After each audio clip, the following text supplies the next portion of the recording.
So you can keep 2 betel leaf, 1 banana, 1 betel nut, and 1 coin, and you can put that on a plate and offer it to Devi. Keep that in front of the screen and offer it to Devi every time that you have darshan. You'll see how with this one simple gesture, how your relationship with Devi Parashakti just grows, your connection with Devi grows so much more with this one simple gesture. Now with this, we will be concluding this portion of the program and we'll be entering into the next segment where we will be understanding some of the revelations made by Devi Parashakti for humanity. As all of us know, Devi has been continuously guiding us and blessing us, has been answering every one of our prayers and healing us during this time. So Devi has revelations in order to help us, in order to guide us, and in order to ensure that we are staying protected at this time. One of the most important revelations that Devi Parashakti has revealed are about the 8 methods to protect yourself from COVID-19. So in this segment, we will be exploring each of these methods and understanding the benefits of each a little bit more deeply.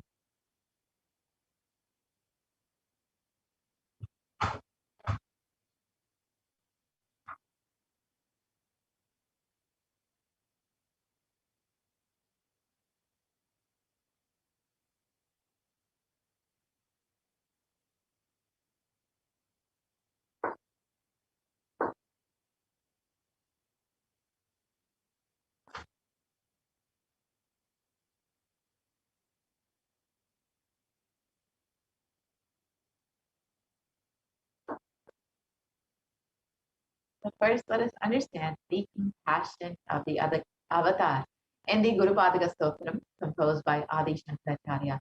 The very first verse describes how the Guru Padaka, the sacred feet of the Guru, is the boat that helps us cross the Ananta Samsara Samudra, the seemingly endless ocean of samsara or suffering.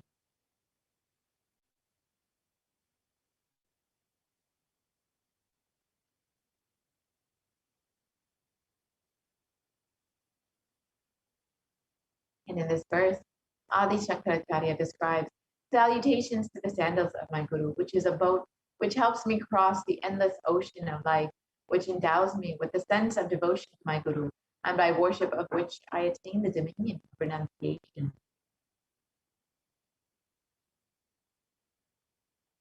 Many of us have been feeling stuck in the same stormy and raging ocean, being unable to navigate ourselves and lost in the overwhelming vastness of the suffering that surrounds us during the Pralayā, the great deluge. Our loved ones are dying due to the pandemic. Our homes are being destroyed due to natural disasters. Social institutions are crumbling, and the whole of humanity is in a desperate and dire need of hope.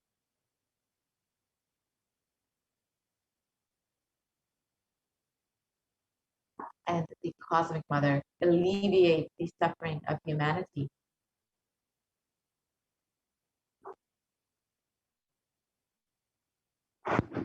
It is at this time that the Supreme Pontiff of Hinduism, the incarnation of the cosmic superconsciousness, has having out of his love and compassion, having taken the spiritual responsibility for the superconscious breakthrough of the whole of humanity, is manifesting Devi Parashakti, the cosmic mother, in guiding and healing the whole world, as literally the boat that sails us through the Pralayā, the cosmic deluge.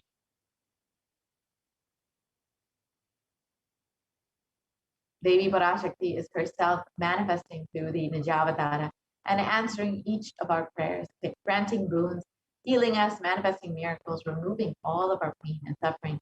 And Devi has not just attended to us individually, but also as a humanity at large.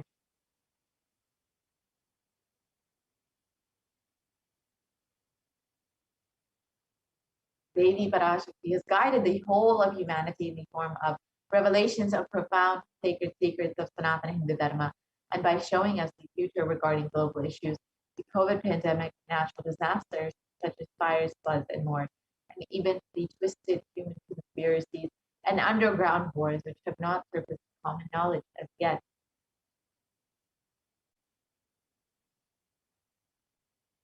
And in this segment, we will be elaborating on the statistical, scientific, and scriptural references of each sacred revelation, which is manifested precisely as the same guidance emerged from Devi Parashakti for us to imbibe deeply and to start following as Devi Parashakti continues to protect us until this storm ends and we are safely harbored at the shores of our consciousness. Now, let us listen to Devi Parashakti's revelation on the 8 methods to protect yourself from COVID-19, as all of us have been affected in one way or another, directly or indirectly, by this ongoing pandemic. This is on the mind of every human being. So let us understand what Devi Parashakti has given as a way to protect yourself from COVID-19.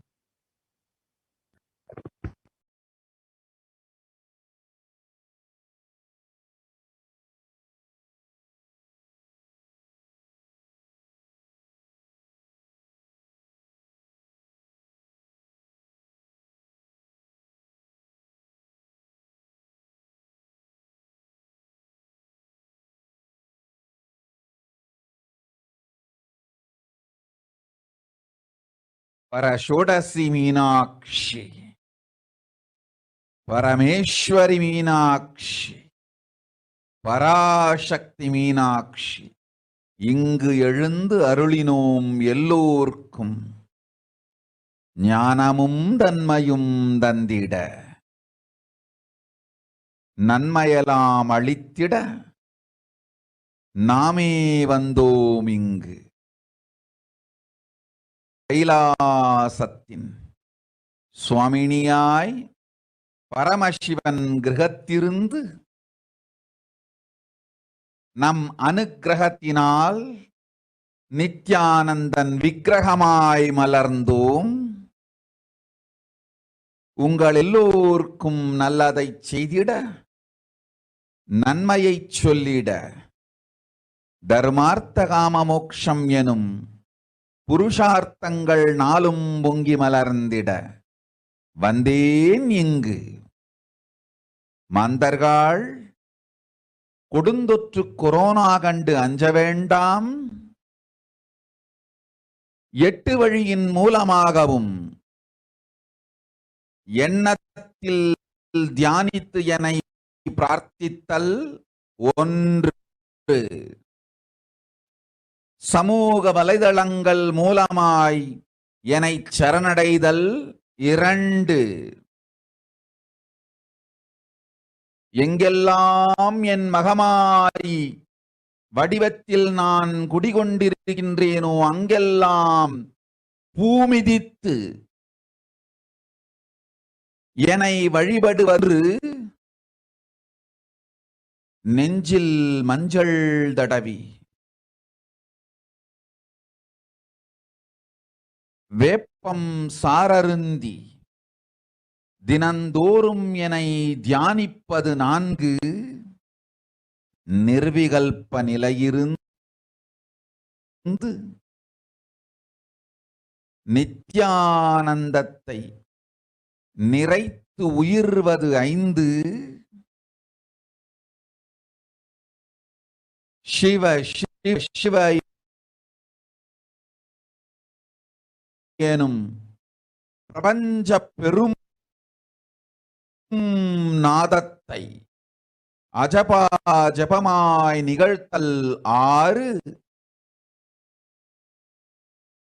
நிறைவான பூரண மனத்தோடு வாழைப்பழத்தோலும் வெங்காயமும் குதிகாலில் வைத்து பத்திட்டு நித்திரையில் அடங்குவது 7, பூரணமாய் பரிபூரணமாய் அருணாச்சல ஸ்மரணையில் நினைப்பும் மறப்பும் அருந்த உணர்வு ஸ்மரணையில் அகம் அகம் என ஸ்புரிக்கும் அருணாச்சல ஸ்மரணையில் ஆனந்த ஸ்புரணத்தில் இருப்பது 8 எனும் 8 முறையிலும் என எண்ணியோர் அத்துணை பேருக்கும் இல்லை கொரோனா கொடுந்தொற்றின் தாக்கமும் கொரோனா கொடுந்தொற்றின் பயமும் கொரோனா கொடுந்தொற்றின் மயக்கமும் வாழ்வீர்கள் வளத்தொடு நல் ஞானம் யோகத்தொடு நாமே நிம்மோடு நானே நீயாய் நீயே நானாய் நல்வாழ்வு வாழ்வீர்கள்.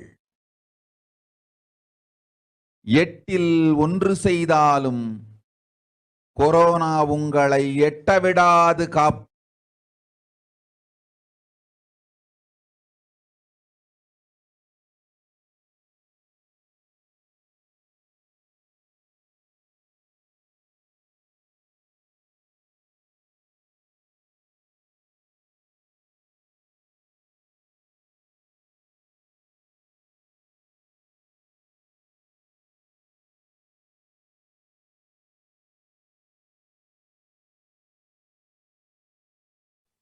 Yes, let us look at the revelations made by Devi Parashakti map.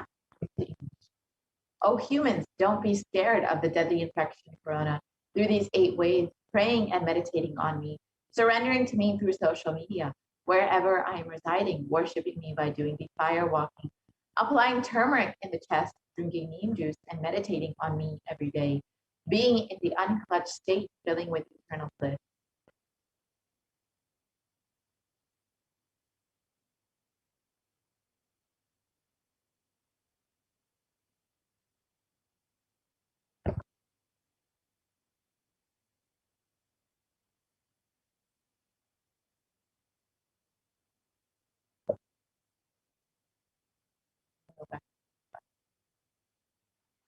Doing the Ajiva Ajiva of the cosmic sound, Shiva, Shiva, Shiva, with complete mind, applying banana peel and onion in the heels and going to sleep.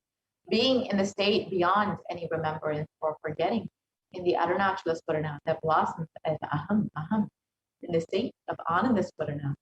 Everyone who thinks on me through these 8 ways, they will not have effects of corona. They don't have fear and delusion of corona. You will live with prosperity, with wisdom and fortune. Me with you, you as me as you. You will live good life, even if you do one of these 8 ways. I will protect you. Corona will not reach you. Don't have fear, O people. Be blissful.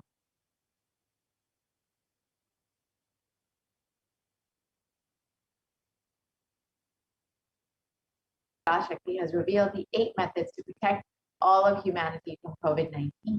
We are now going to explore each of these methods and understand the benefits of each method revealed by Devi Parashakti.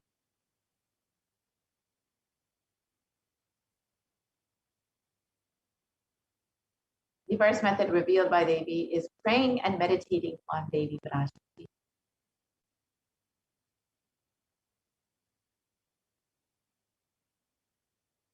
So science has extensively studied meditation, and Healthline has listed out some of the science-based benefits of meditation, which includes reducing stress, controlling anxiety, promoting the emotional health, enhancing self-awareness, lengthening the attention span, and it may also reduce age-related memory loss. It can generate kindness.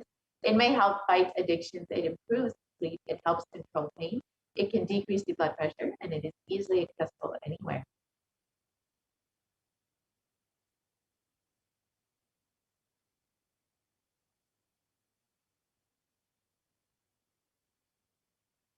So a study conducted by the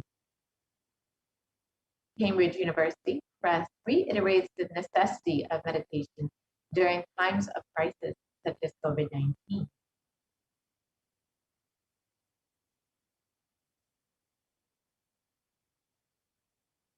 And research published in Everyday Health has shown how prayer and spirituality protects the emotional health by offering a bigger sense of purpose, by providing social support, by lifting the spirit, by helping you cope with the difficulties.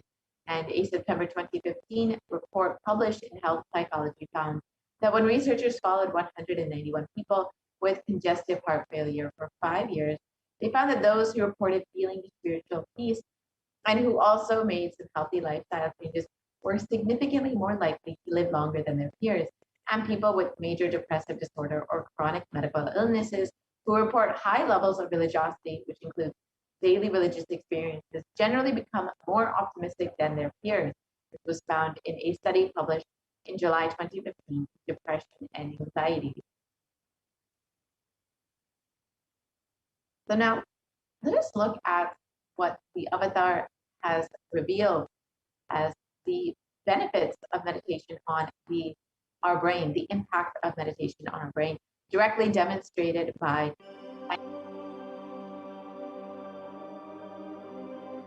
Nithyananda participates and encourages scientific researchers to derive evidences for meditation and healing through meditation.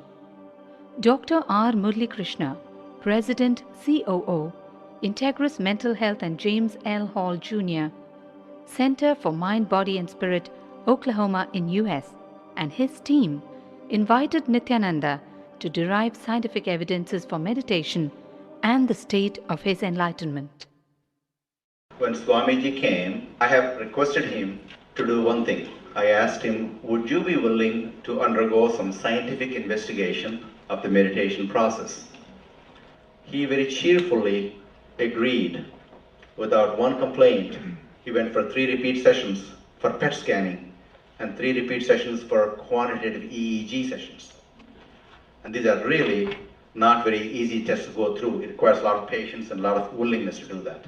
So we did that.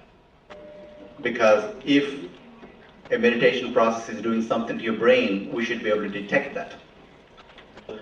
Scientific findings are verifiable. They're replicable. You can replicate them, duplicate them. So Swamiji went through those sessions and we found some interesting findings.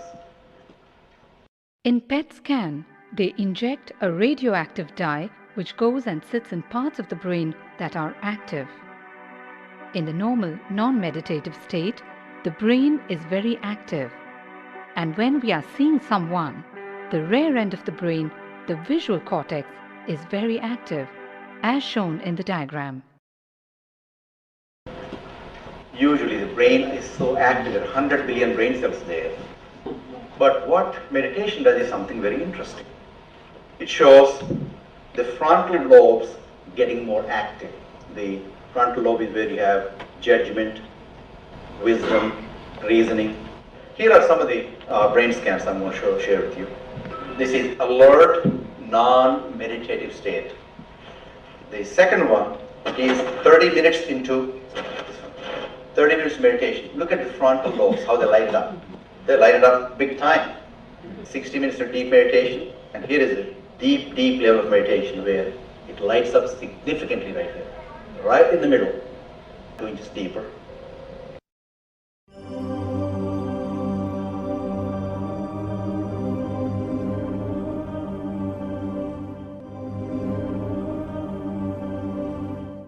What's interesting was, Swami was inside, and that's the last part of that one. See that light right here? So what's interesting was, I've never seen that before in my life. So the other parts I've seen may not be to the extent that Swamiji showed. But this is something interesting. There is something called dopamine, which is a chemical our brain is involved in. Dopamine is produced mostly in this area. And when you have any pleasurable feeling in your body, it is mediated through dopamine. It's a neuroreceptor. It's a chemical that transmits messages of pleasure. It basically evokes pleasure chemical. You eat the same thing is with visual pleasures you have. Beautiful people, beautiful sceneries, nature, whatever gives you pleasure. It's mediated through dopamine. Everything that human being experiences involves dopamine. But what's interesting is that you and I have the potential to create our own dopamine in a big way. So I named it, for lack of a word in the past, the D spot, which is the dopamine spot. If you can discover your D spot, you got it made in life. The D really stands for divine spot. The D also stands for delight, and the dopamine spot. What's also interesting is that he could, at will, go in and out of those states. Those are some of the findings I want to share with you. There's so much more talk about physiology of mind and brain and the body. It's a fascinating field. that this is something that all human beings can relate to, can apply in our own lives. Not only a sophisticated knowledge, but these things have application in daily life for all of us. Nithyananda's system of free healing, known as Nithya Spiritual Healing, has been baffling the medical world, curing diseases from migraine to cancer. Qualified people are also initiated to become healers. The complete report of the research conducted on Nithyananda's neurological system can be found in the book Mystic Phenomena, Scientific Data.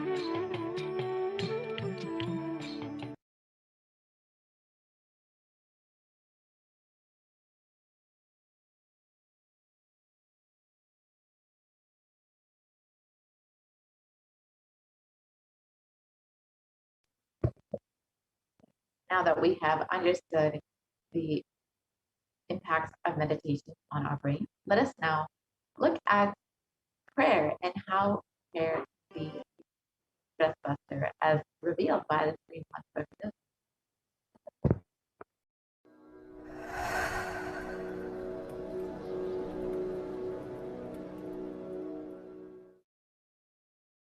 If you are not allowed to do yoga, made to believe early morning sleep is the best thing in your life, you are tortured, you are abused, your divine rights are violated.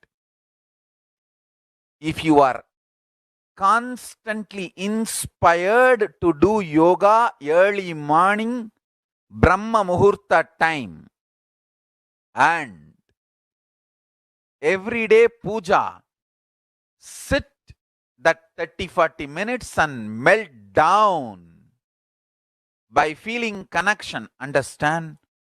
Nothing can be compared to prayer to bust your stress. I tell you, prayer is the best stress buster.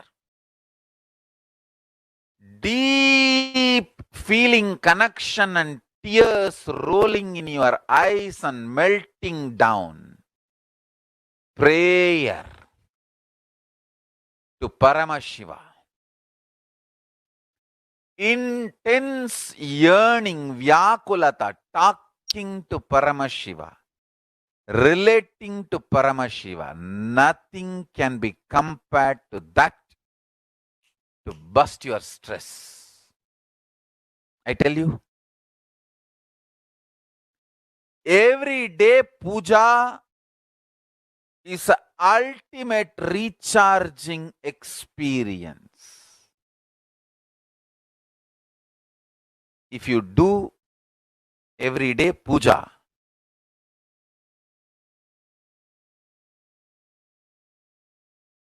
the kind of the stress-free life you will live, your whole biological clock will be aligned to Kailasa. I tell you, I have seen the people who have the habit of Nitya Puja live long. Not just long, happy. In my whole life, it is Nitya Puja, Puja, that gave me all the best things of life. Everyday puja, relating with the deities is the best stress buster. Touch the deities, do decoration, dress up. Even now, my best time of the day is when I sit with my deities. When I sit with my deities, dress up the deities, jewel them, spend time with them, talk to them, intensely pray, deeply connect and pray. Understand? You do not know the power of Archavatara. God landing in physical deity form. Never underestimate the power of Archavatara. The Archavatara is equivalent to living avatara. What living avatar can do to you, an Archavatara can do. Atma Linga I am giving to all of you is literally living Archavatara. It's a piece of God. Literally.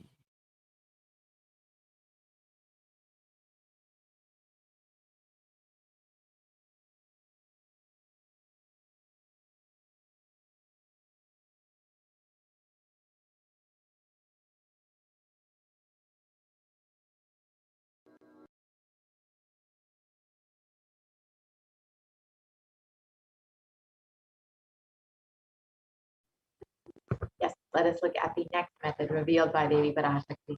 Surrendering to me through social media.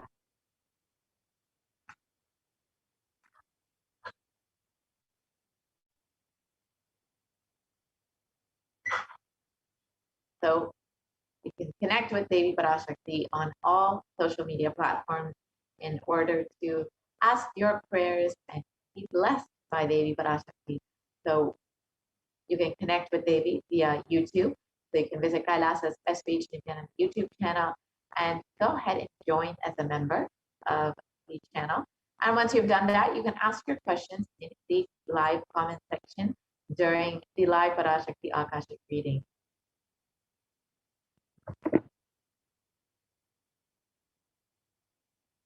And you can also connect with Devi through Facebook. So you can like and follow Kailasa's SPH JGM Nithyananda Paramashivam Facebook page. And again, you can ask your comments, your questions in the comment section of the live Parashakti Akashic reading on Facebook as well. And you can also follow Sri Nithyananda on Twitter and ask your questions in the reply section of the tweet with the hashtag #AskTheAvatar. You can also follow Sri Nithyananda on Instagram and ask your questions via Instagram and the comment section of the photo. And lastly, you can ask your questions via WhatsApp. So you can go to kailasa.org and you will see the WhatsApp chat box that pops up on the side, as you can see here. And you can ask your questions there to Devi Parashakti. And through each of these ways, you can receive the blessings of Devi Parashakti and be protected from COVID-19. So now let us watch a short clip of Devi Parashakti blessing people.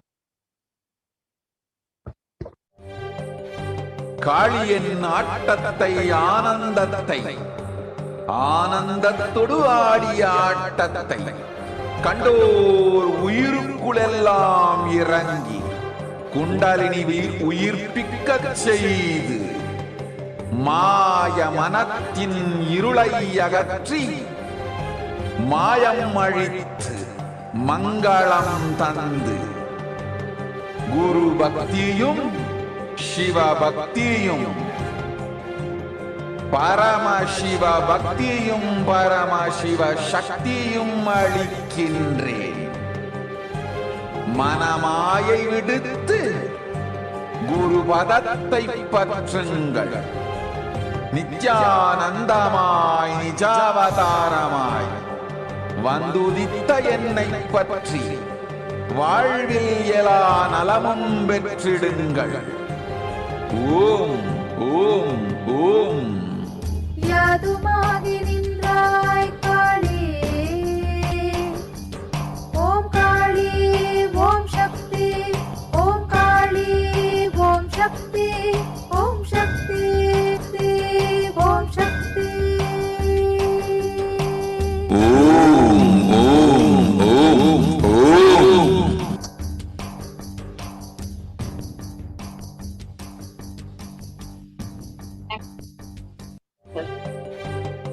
Look at the next method revealed by Devi Parashakti.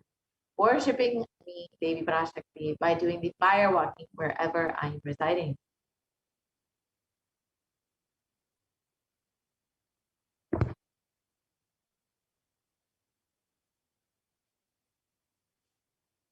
And the Supreme Concept of Hinduism has revealed that fire walking is an alchemy process.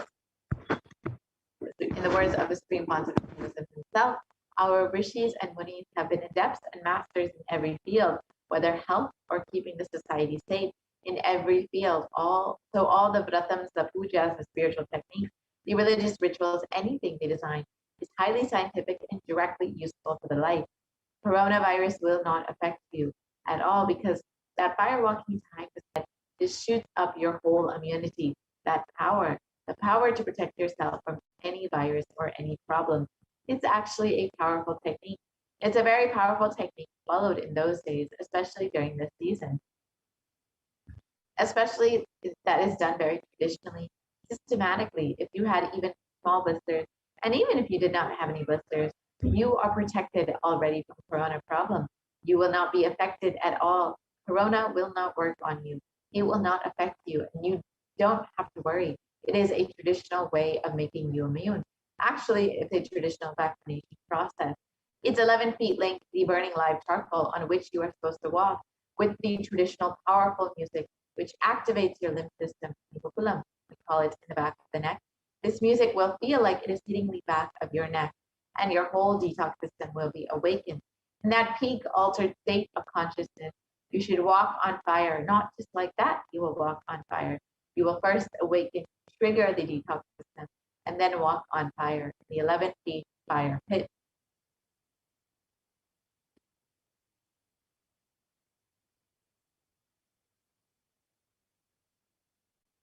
If you do for one fire walking, you are absolutely protected from corona. Pray to Mahamariamman and do the fire walking. That is it. It's like a traditional powerful vaccination. Pray to Parashakti Mahamari and do the Patipatiratam. Do this traditional fire walking and you are absolutely protected from coronavirus. No need to panic. The traditional vaccination, traditional, natural, organic, no bad side effect vaccination is the Hindu fire walking. So now let us understand the science behind fire walking.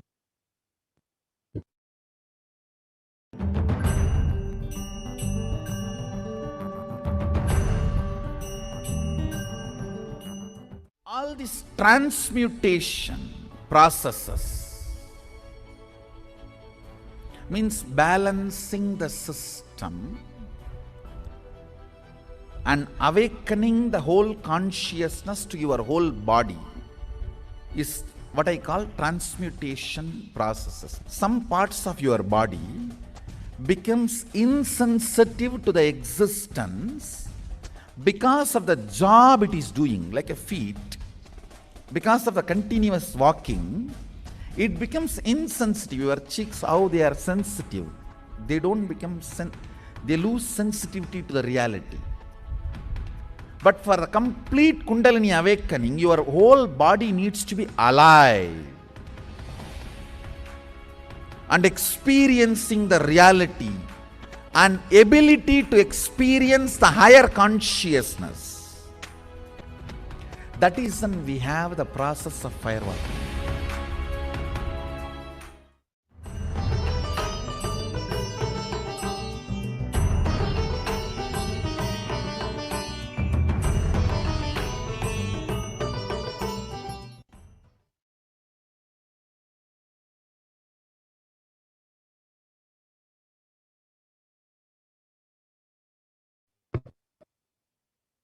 Now that we have understood the science behind fire walking, let us look at what modern science has also understood about fire walking.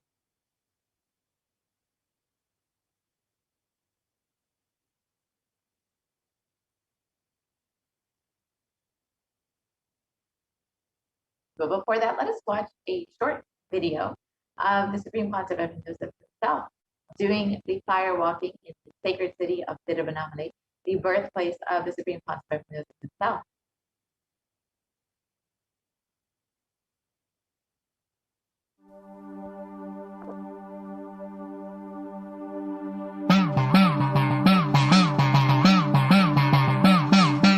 சத்தியம் காத்திடும் உத்தமத்தியே சத்குருவாய் வந்த நித்திய தாயே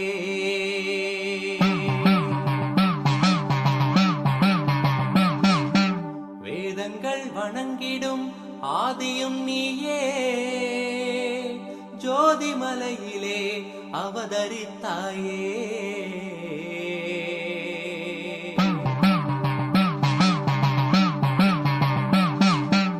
அவனியை பேணும் ஞானமும் நீயே, அக்னி வடிவிலே அருள் புரிந்தாயே.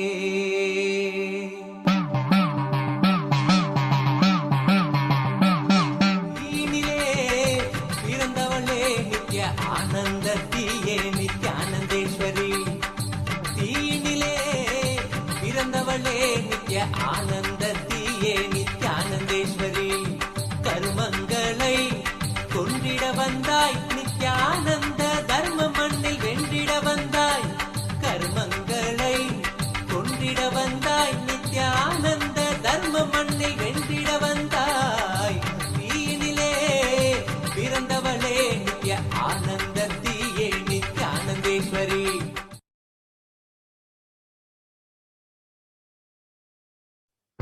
Yes. Now let us understand what modern science has understood about firewalking. According to a study conducted by the U.S.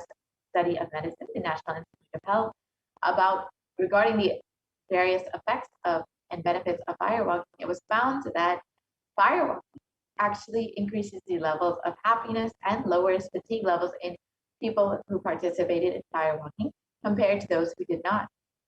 So now let us look at the next method revealed by Devi Parashakti: applying turmeric on your chest, drinking neem juice, and meditating on Devi Parashakti every day.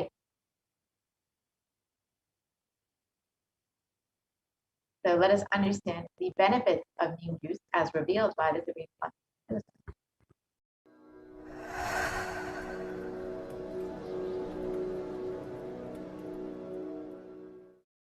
Bididi. It is not, I'm not talking from air, I'm talking from ground. In Bididi, before we came to that land, 30 borewells were dug, no water. Now, from the day we came till now, we have water for 10,000 people to live comfortably in that very land. It's only pouring, pouring Karumari's grace wherever we started ashram.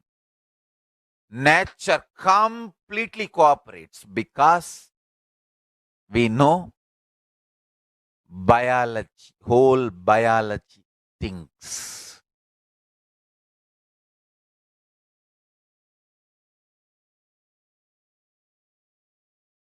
If you are having bitter relationships in your life, just start drinking bitter neem juice every morning.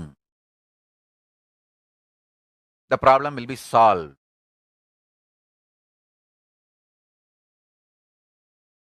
Understand, if you are irritated, even if you don't react, even if you don't talk to people, you kind of vibes. Take Haritaki. You will see you release sweet kind of vibes. Take neem juice. You release healing, compassionate vibes.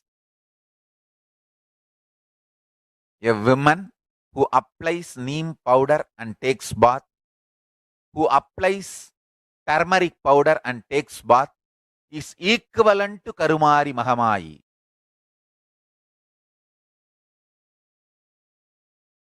That neem paste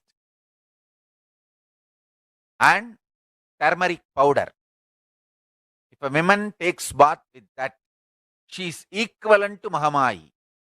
She is embodiment of Karumari because she will be manifesting that same vibes of Karumari.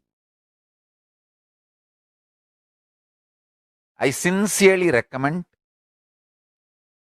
people start doing all these activities like applying neem paste and taking bath, applying haritaki powder and taking bath, applying turmeric powder and taking bath, applying basma and taking bath, especially for men, basma, for women, neem paste and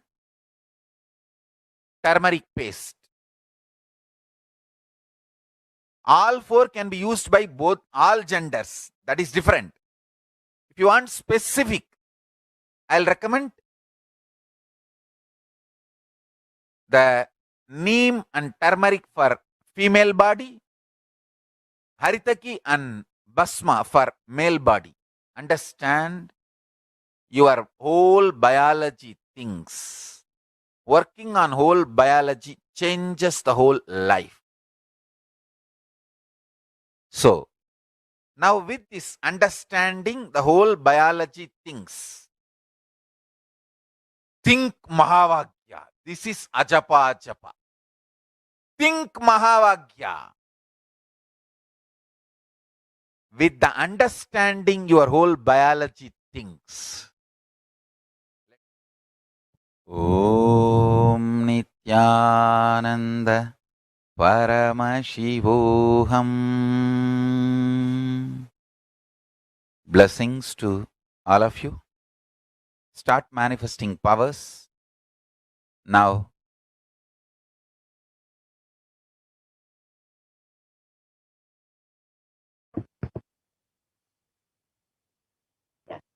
Now that we have understood the benefits of neem juice, let us look at the benefits of turmeric.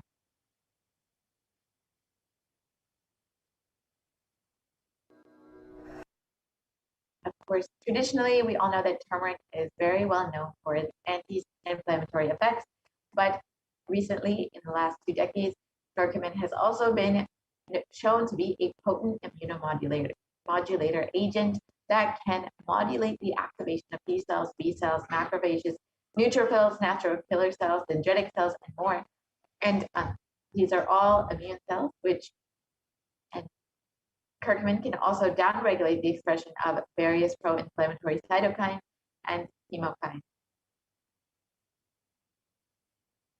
So this research conducted by the U.S. National Center for Biotechnology Information shows that turmeric can modulate the activation of various immune cells, as well as enhance the body's antibody response. And this strengthens your overall immune system. And with a strengthened immunity, you will be able to stay healthy much longer and be protected from COVID-19. And in India.com, it was reported that neem can also help you in fighting against coronavirus.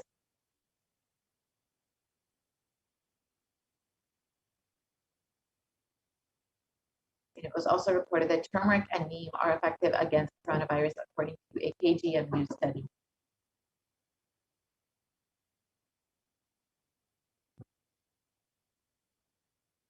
The next method revealed by Devi Parashakti is with complete mind, applying banana peel and onion in the heels and going to sleep.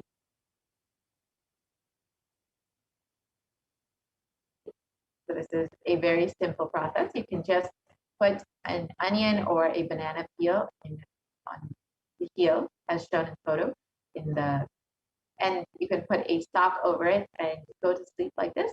And when you wake, your whole body will be completely detoxified and you will be protected from coronavirus, as revealed by Devi Parashakti. And Medical Daily has also reported on the detoxifying effects of onion, and it states that onion contains a high amount of sulfur compounds, which not only give onion their recognizable smell, but are also powerful detoxifying agents with more than 100 sulfur-containing compounds, which are what cause the eyes to tear. Onion can help prevent and treat ailments from diabetes to heart disease. And this is why it's very well known in Ayurveda and traditional Hindu medicine for its medicinal purposes for the treatment of various diseases.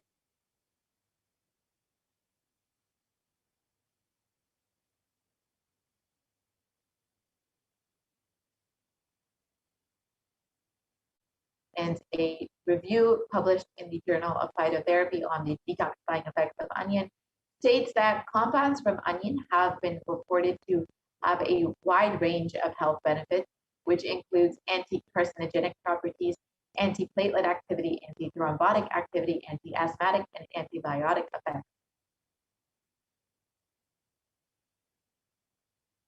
So now let us look at the next method revealed by Devi Parashakti to protect yourself from COVID-19. Being in the unclutched state, filling with eternal bliss.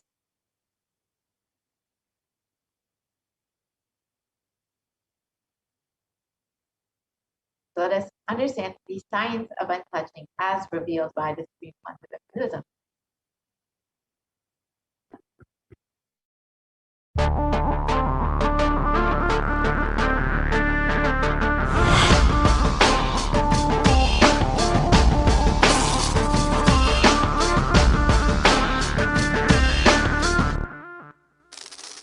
The brain is the organ which controls our whole physical being. Once our brain has been imbalanced, it will then transmit that imbalance throughout the whole body. Thought forms are pure energy that have the ability to influence people and everyday events in life. According to science, our brains generate an electromagnetic field which may be measured by such instruments as an encephalograph. This electromagnetic field is generated by the brain every time we think, and as our mind is never still, we may be compared to perpetual power generators. Fear produces nervous disorders. Anger produces headaches and violence. Confused thoughts produce congestion and ill health. Depression causes cancer, tumors, mental diseases, and lowering of the immune system, causing death through own willpower. Our thoughts generate intricate energy patterns which can be detected by sensitive equipment and seen by clairvoyant individuals. These energy patterns are known as thought forms. Surprisingly, thought forms are shaped by the thoughts themselves. Each of us creates hundreds of thought forms every hour and release them into the environment. Although we cannot see them, the thought forms have as real an existence as any other form of energy. Most people can sense others' thought forms, and a continuous energetic exchange happens between people, about which we are usually unaware. This also explains why we sometimes take a sudden liking or dislike to a certain person directly on meeting them. We just catch their vibes. Unclutching is a guide for equanimity and enlightenment. Thoughts are like bubbles in a fish tank. Just as bubbles in a fish tank rise from the bottom, our thoughts also rise in the same manner. When one bubble comes and reaches the surface of the water, the next bubble starts and the third bubble starts. Because the bubbles are rising at high speed, they look like a continuous stream. But our mind is not a continuous stream. There is always a gap between two thoughts. Like the bubbles, we also experience a neutral space between two thoughts. This neutral space between two thoughts is our original state, the pure silence. It is a state of pure consciousness, the state of God. Since the gap or the neutral space between two thoughts is too small, we think all thoughts are connected and form a shaft. But there is always a gap between two thoughts. In the forest of northern India, the hunters trap the birds using a trap. They tie a rope between two trees. The rope is the shaft that we create by connecting two thoughts. In the middle of the rope, they secure a wooden stick. The stick is our mind. The rope is tied at the midpoint of the stick. When a bird comes and sits on the stick, the bird's own weight turns the whole stick upside down. It turns topsy-turvy. The moment it turns upside down and loses its sense of balance, it feels totally shaken and tightens its grip on the stick. It simply holds onto the stick as if its life depends on it. Similarly, we connect thoughts and form a shaft out of it and live in the fear that if we drop our mind, we might be lost. We might lose our identity. Because it is hanging upside down, It thinks, if I unclutch from this stick, I will fall and die. Is similar to the fear that if we start trusting that we are unconnected, unclutched, independent, and illogical thoughts, we might be lost.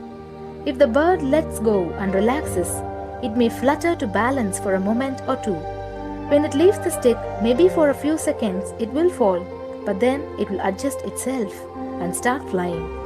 In the same way, we hold on to whatever we think is our identity and security, our education, our mind, our life, our relationships, or our bank balance. Ultimately comes to remove the stick, that is, our identity. Just like the bird, we don't realize that if we drop our mind, at that moment we can become a Paramahamsa. That very moment we can be liberated. In Mundaka Upanishad, there is a story which explains there is a huge tall tree, and in the tallest branch of the tree, there is a golden bird sitting unclutched from everything in bliss, like Dakshinamurti. In the lower level branch, there is a small bird which jumps from here and there to various branches eating fruits. When it eats a bitter fruit, it feels bad. Whenever she eats the bitter fruit, she sees the bird which is looking above silently like Dakshinamurti and feels why I should not be like that bird. But unfortunately, when the same bird, when it eats tasty fruit, it forgets the bird sitting above it. In the same way, she keeps battling between branches, eating bitter and tasty fruits again and again. One day, as a small bird flies up higher, and as it reaches near the golden bird, it realized that he and she are the same. There is no difference between them both and realizes her original state. The small bird realizes that she also can be in the same state of the golden bird and become a Paramahamsa. This moment, trust yourself. Don't bother about losing your identity. Just trust yourself and let go of your identity. You will immediately become a Paramahamsa and be liberated. All you need to do is to trust that you're unclutched. Dropping the conclusions you can't be transformed is unclutching.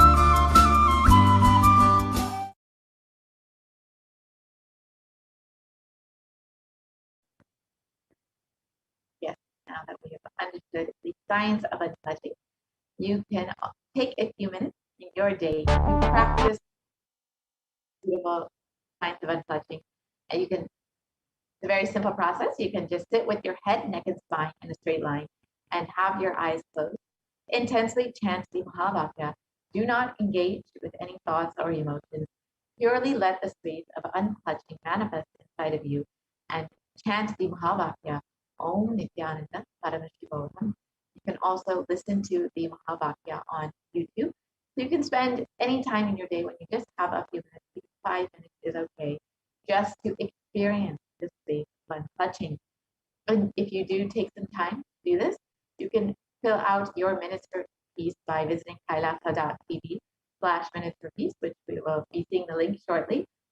And you can fill out your minutes for peace and contribute to this global initiative. So now let us look at the next Devi Parashakti, doing the Ajiba Ajiba of the cosmic sound, Shiva, Shiva, Shiva. And a study conducted by the U.S. National Library of Medicine on the benefits of chanting clearly establishes how doing the Ajiba Ajiba, the chanting, has a direct and positive impact on the physical and mental well-being as well. The study correlates the chanting of the Ajiba Ajiba, the vagus nerve stimulation, to the treatment for depression and epilepsy.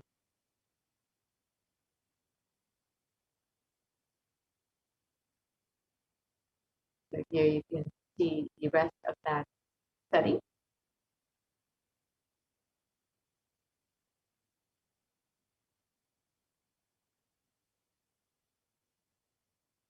And another study conducted by Dr. Masaru Emoto establishes how human intentions, words, and thoughts can actually change the molecular structural formation in water.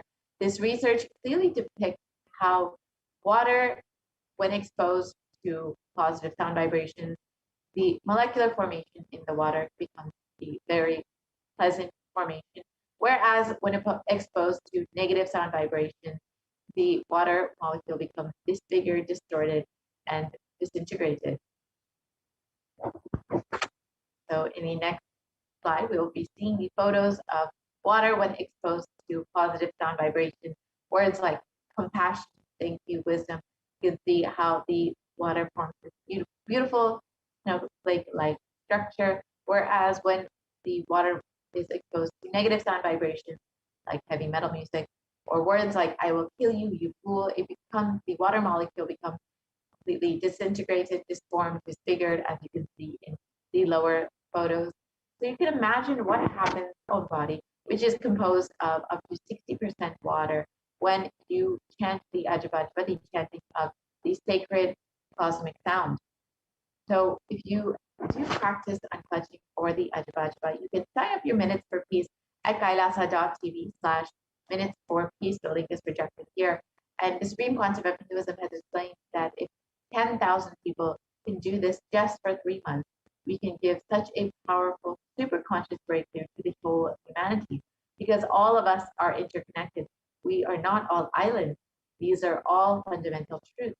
When you start unclutching, Kailasa starts experiencing the joy, the bliss of you unclutching. Nothing goes to waste in this cosmos. So you can go ahead and visit kailasa.tv and sign up your minutes for peace.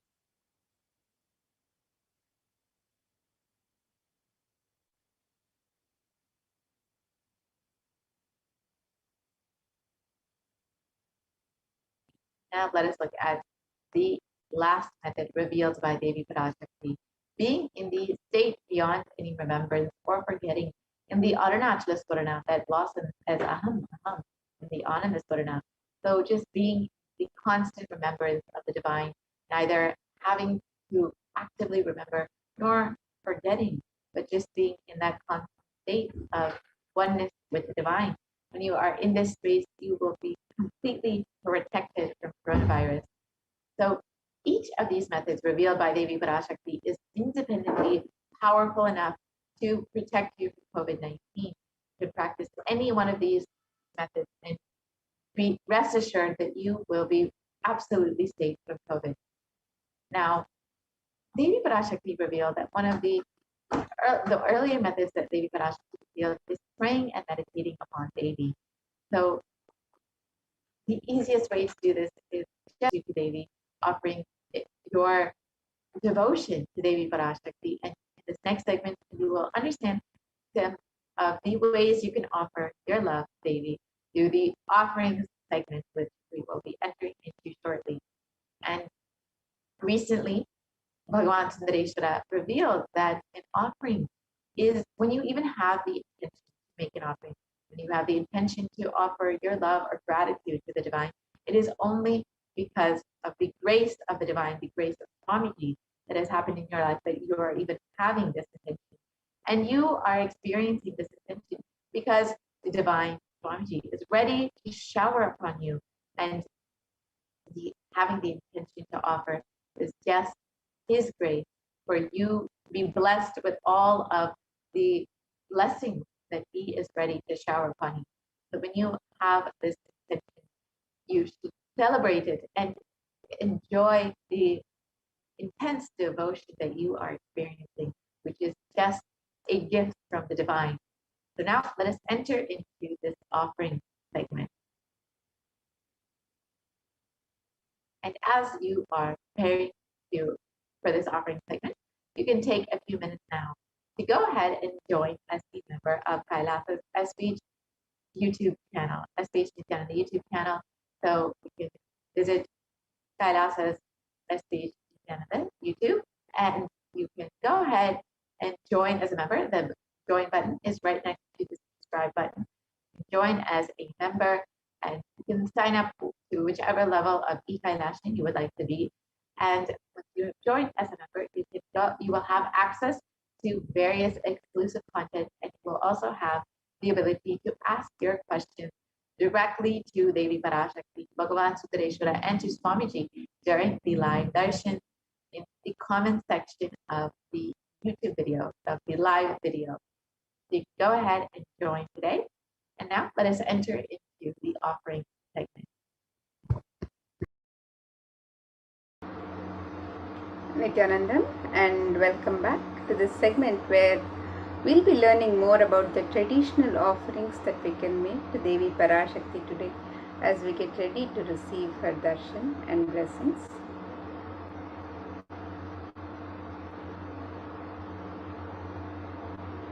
And in the Hindu tradition, the custom of offering our gratitude, an expression of our gratitude and devotion, the token of gratitude and devotion to the divine, is a pure gift of love, devotion, and oneness. The sacred sentiments of the devotee for the divine, and when the divine accepts what one offers, the offering becomes complete. The offerings are read, but as a pure expression of the sacred sentiments of the devotee. And when an avatar lands, the offerings are purely a part of the grand Leela laid out only for the purpose of enlightenment.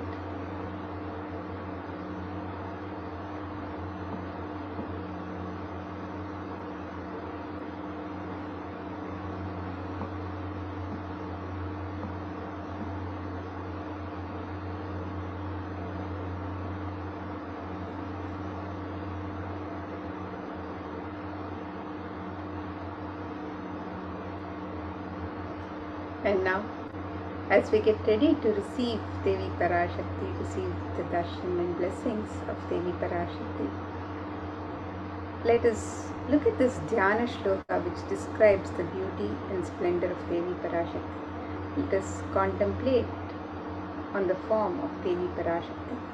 And this verse says, Indu nibhaveda karavahni nayanam syat pankajavara japakshara sarayuktam अंगहिमभूषण विचित्र वसनं स्यात् तुंगमकुटोज्वल मनोन्मणि स्वरूपम्.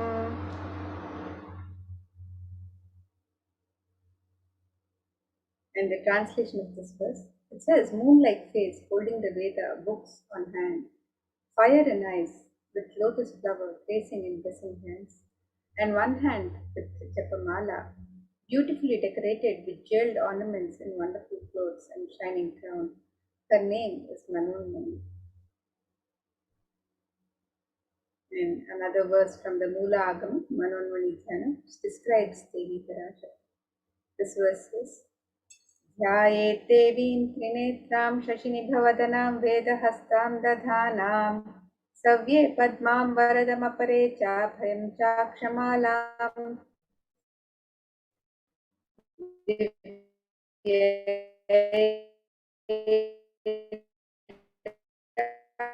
आभरणैर्विभूषितं ब्रह्मादिभिः पूजिता देवीमेव मनोन्मणिं प्रति. The translation is like moon and holding the Veda, lotus, and gracing with blessing and gracing hands. She is wearing beautiful ornaments. She is worshipped by Brahma and other many gods and showers auspicious boons for all actions every day.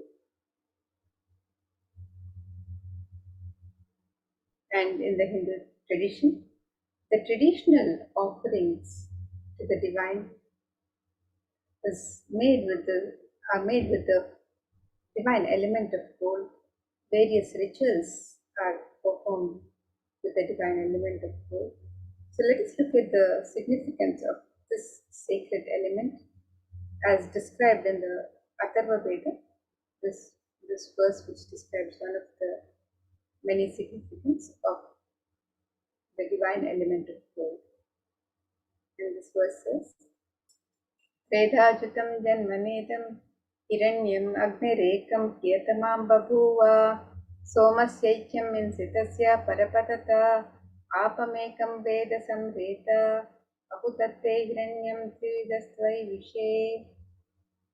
The translation of this verse, it says, strictly born by birth is this gold. From the atoms of Agni, this one, it becomes dearest to Agni. One fell away from the Soma when it was hurt. One they call the seed of virtuous and powerful Apa, the watery molecules. Let that triple gold be for your long life. Gold is a divine element in the Hindu tradition. It purifies anything that it touches. It is an element of great spiritual significance and spiritual power of healing and enlightenment. The vibration of gold has the power to infuse sattva energy and positive thought currents in anyone who wears and in anyone who sees or operates in its vicinity. Gold is present in all the scriptures, the Agamas, Vedas, Shrutis, Smritis, Itihasas, Puranas, and all the Hindu scriptures. It is abundantly displayed the precious and purest metal which purifies our being. In the Hindu civilization, everything was built in gold, exchanged in gold. Ritual feasts were offered in gold bricks. When one was to be saved from life-threatening illnesses, gold was offered as a ritual fee.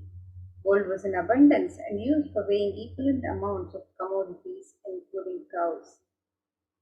Kingdoms were built with huge doors of gold.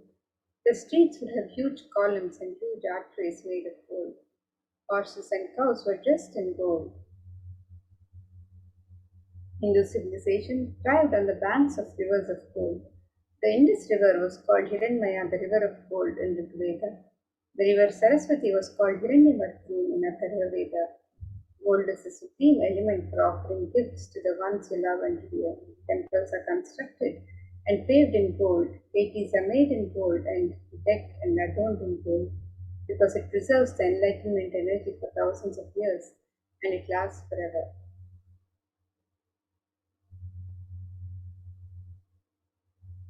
And now, let us look at the various traditional offerings that you can make to Devi Parashakti on the website today. The website is www.kailasamindra.com/savas. The first is the e-Hundi offerings, which are similar to the Hundi offerings in any temple in the Hindu tradition, where the devotees can offer any amount, any token of gratitude of their choice, and you can make the Hundi offerings in multiple currencies and in any amount of your choice. And Devi is described as the one who is fond of true devotion. So let us look at this verse which describes Devi's love for true devotion. This verse says, Bhakti Priya Bhakti Gamya Bhakti Vashya Bhayapaha Shambhavi Sharadharadhya Sharvani Sharmadaini. The translation for this verse, it says Devi is fond of true devotion and is realized through true devotion. She can be won over through true devotion and she removes all fear. If there's any fear in the minds of the devotee, Devi is sure to remove that fear. It is stated that Devi likes to be worshipped in autumn. Here it is meant the autumn of our lives. When our thoughts turn more and more inwards, the role of the divine is known and understood clearly. The need for Devi worship then becomes stronger. Shambhavi is the consort of Shambhu, Lord Shiva. Sharadharadhya is the one who is worshipped by Devi Sharada, Devi Saraswati. Sharvani is the wife of Lord Shiva, and the Linga Purana says Lord Shiva is called Sharva in his earth form. Sharmadaini is Devi who bestows happiness on devotees. And today you can offer your gratitude, your token of love and devotion, the Kanika and the e-Hundi to Devi Parashakti by registering on the website www.kailasamindra.com/savas, and you can make any offering of your choice, any amount, and in multiple currencies. So you can visit the website and make your e-Hundi offerings to Devi Parashakti as you get ready to receive her darshan and blessings.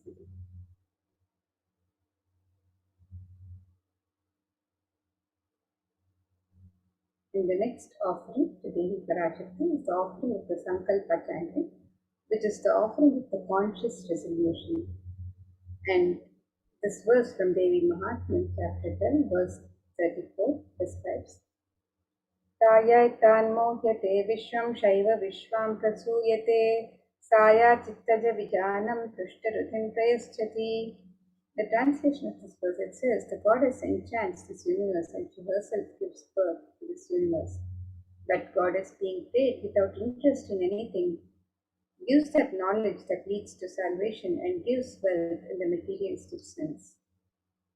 We make the offering of the Sankalpa, the conscious resolution, and be blessed with the fruition of all the desires and wishes that we well in God.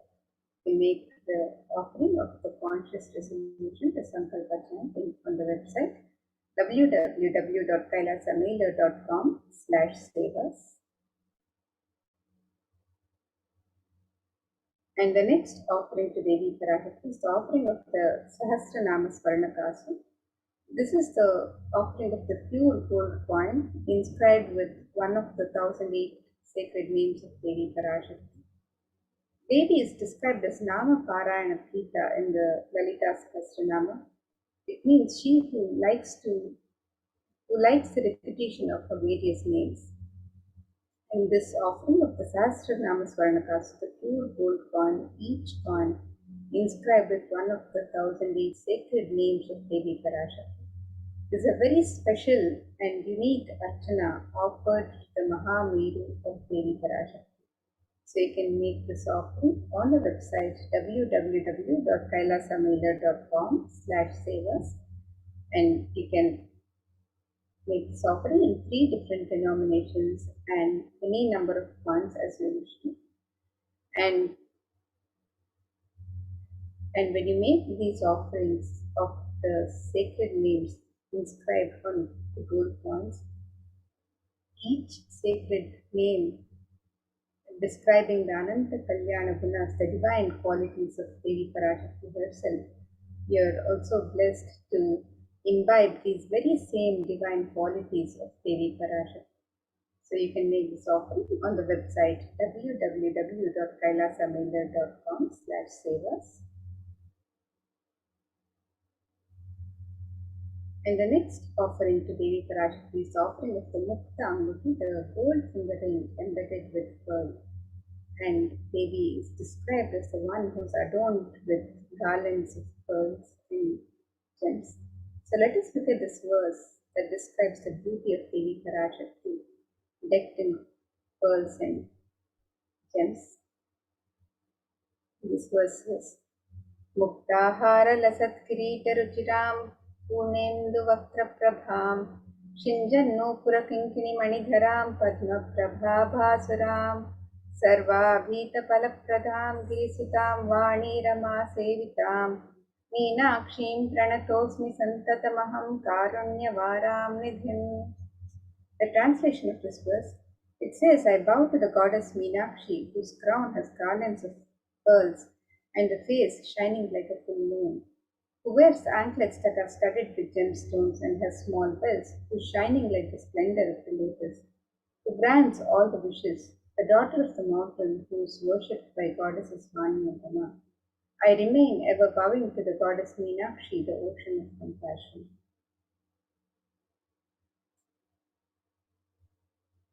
And you can make this offering of the gold finger ring embedded with pearl, the Mukta Anguti, to Devi Parashakti, for blessings to be showered by her pure love and compassion in all your business endeavors. So you can make this offering of the Mukta Anguti on the website www.kailasamailer.com/sevas.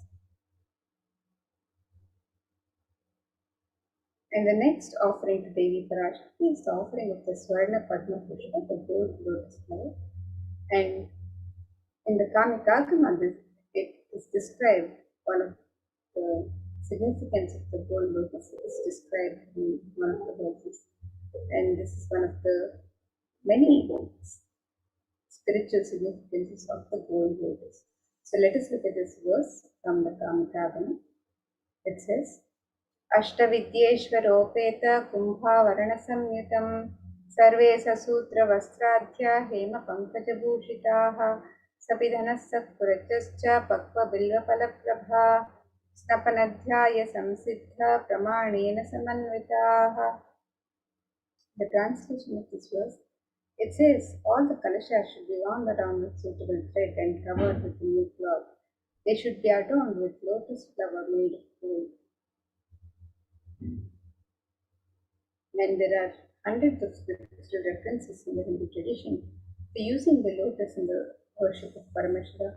Almost everything in the worship of the ultimate involving the consecration of deities of worship or meditating on the mudras and asanas during worship involves the lotus flower, the lotus leaf, the lotus pericarp, the lotus petals. The lotus is a divine flower in the Hindu tradition. The Shakti of Paramashiva is also called a lotus. The base of the Paramashiva linga is a lotus. The disciple is also considered a lotus, the one who is about to bloom. And you can offer the gold lotus in any of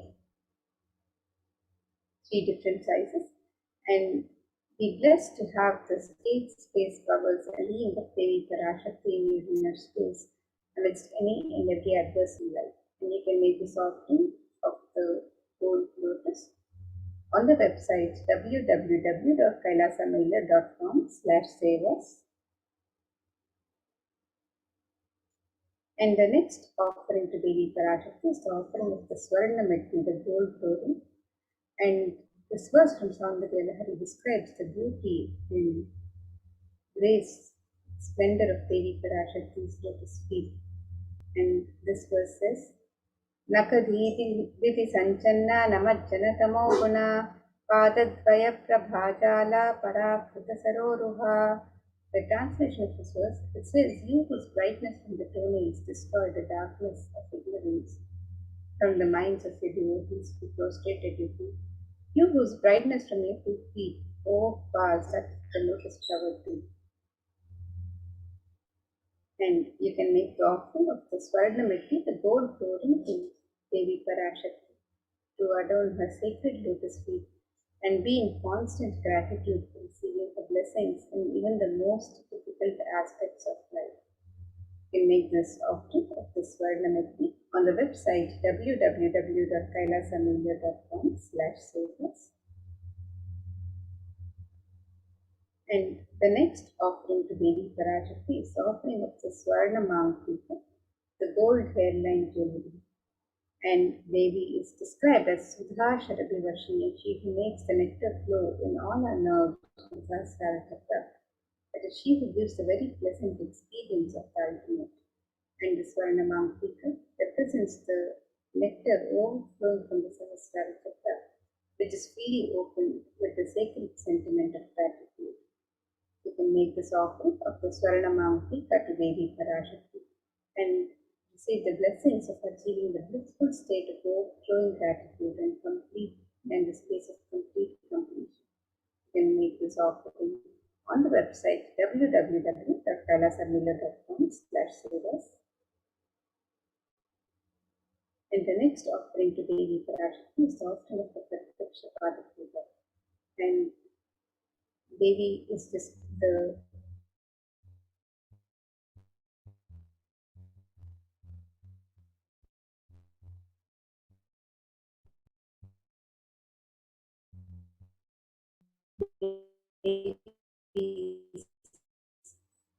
grace of Devi, and even the splendor of Devi's story, the devotees prostrating at her feet, the lotus in beauty.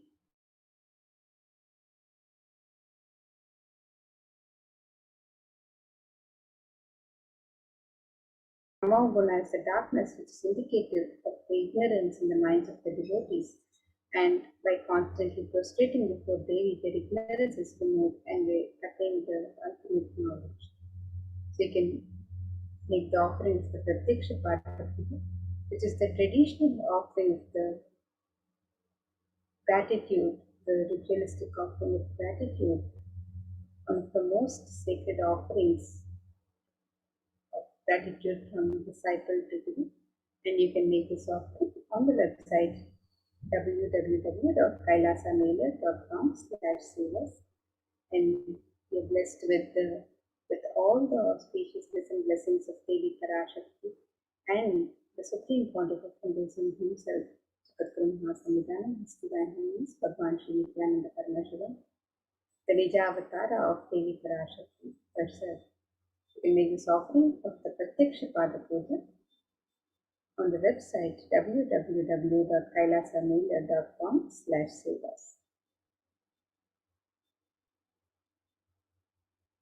In the next offering to Devi Parashakti is the offering of the Vastra Seva, the sacred cloth, which is the offering of gratitude for the continued presence, the continued protection and blessings of the divine in our lives. And you can make the offering of the Vastra Seva, the sacred cloth, on the website www.kailasamailer.com/sevas, and be blessed with all the auspiciousness and blessings of Devi Parashakti and the Supreme Pontiff of Hinduism, Jagat Mahasamidhanam, His Divine Holiness, Bhagavan Shri Nithyananda Paramashivam. Make the offering of the e-Hindi, which can be offered in any amount and in multiple currencies. And yes, so this is the summary of all the various traditional offerings that can be made on the website. You can make the offering of the e-Hindi in any amount and in multiple currencies. And the Sankalpa chanting, the conscious resolution, you can make this offering also on the website. The Devi Sahasranama Swarnakasa, the pure gold coin, each coin inscribed with one of the 1008 sacred names of Devi Parashakti. You can make this offering in 3 different denominations and in any size, in any number of coins as you wish to offer. And the Mukta Anguti, the gold finger ring embedded with pearl, this offering can be made in 3 different sizes. The Swarna Padma Pushpa, the gold lotus flower, can also be offered in 3 different sizes. The Swarna Metti, the gold ring to adorn the sacred lotus feet of Devi Parashakti. You can make this offering also on the website. The Swarna Mankika, the gold hairline jewelry representing the overflowing nectar of gratitude, you can make this offering on the website www.kailasamailer.com/sevas. And you can also make the offering of the Pratyaksha Padapuja, the traditional offering of seva, the gratitude, the token of gratitude, the ritualistic offering of gratitude from disciple to guru. You can make this offering on the website www.kailasamailer.com/sevas. And you can also make the offering of the Vastra Seva, the sacred cloth, Devi Parashakti, on the website. So let us now look at the website where you can make all of these traditional offerings to Devi Parashakti as you get ready for the darshan and blessings, as you get ready to celebrate Devi Parashakti happening in your life. So let's look at the website.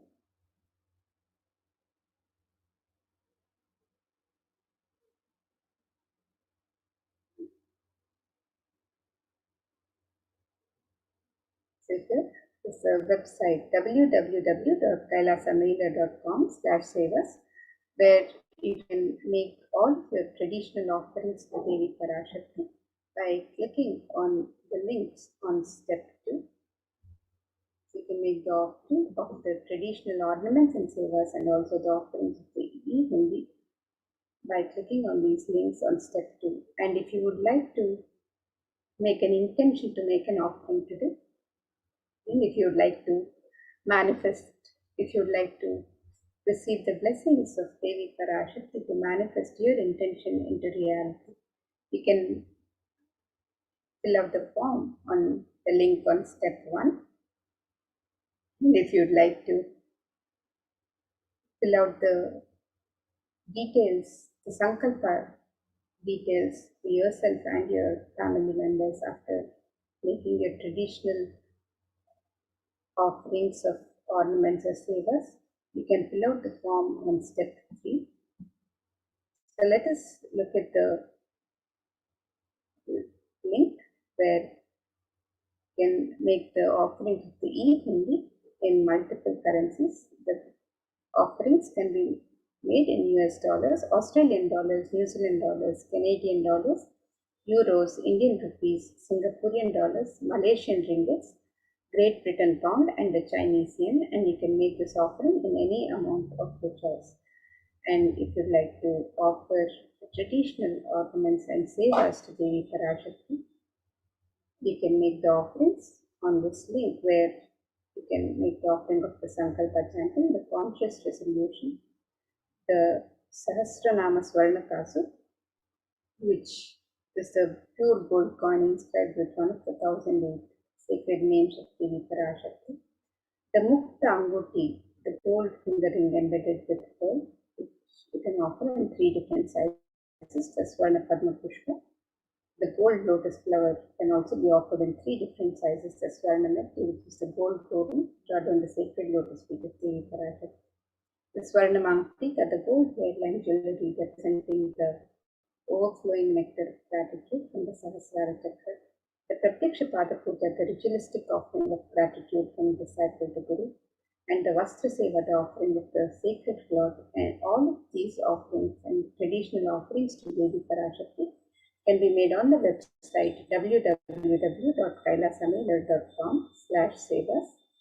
And with this, now we'll be moving to the next segments of this program, where we'll be learning more about the various facilities being made available for the well-being of humanity during these times of the pandemic through the various de facto spiritual embassies of Kailasa and as guided by the Supreme Pontiff of Hinduism himself. So let us now learn more about the various contributions for the well-being of humanity by the various Kailasa de facto embassies and the Supreme Pontiff of Hinduism.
Nithyanandam, everyone. So welcome back to this segment.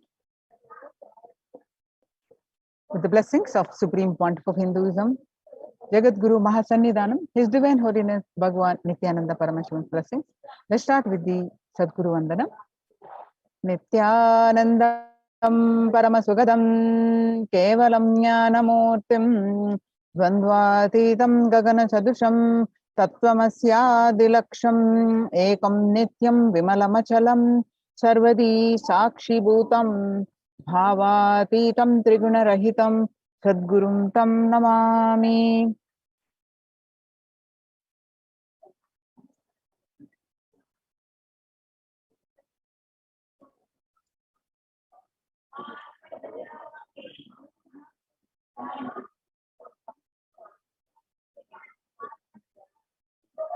So, multi-layer quarantine COVID care protection centers at the Kailasa's de facto spiritual embassies.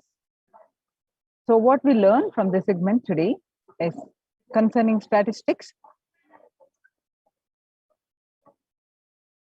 of the mental health and global peace due to the COVID-19, and what are the Supreme Pontiff of Hinduism contributions for global peace and Supreme Pontiff spiritual solutions for COVID-19 and Kailasa's COVID care protection centers, some glimpses why temple-based ecosystems and UN recognizes Kailasa's contributions. The crisis that we are under. Today, people around the world are trying to grapple with the grim reality that the pandemic is far from over. The aftermath of the current calamity promises to be much more devastating. The greatest economics of the world are facing disastrous futures. Countries are facing off each other in deep mistrust. Now let us see some statistics and current news. In Australia, it reported a record number of coronavirus cases, which were more than 2,400 new locally acquired infections reported nationwide, and the figures are passing 2,000 in a single day for just the second time.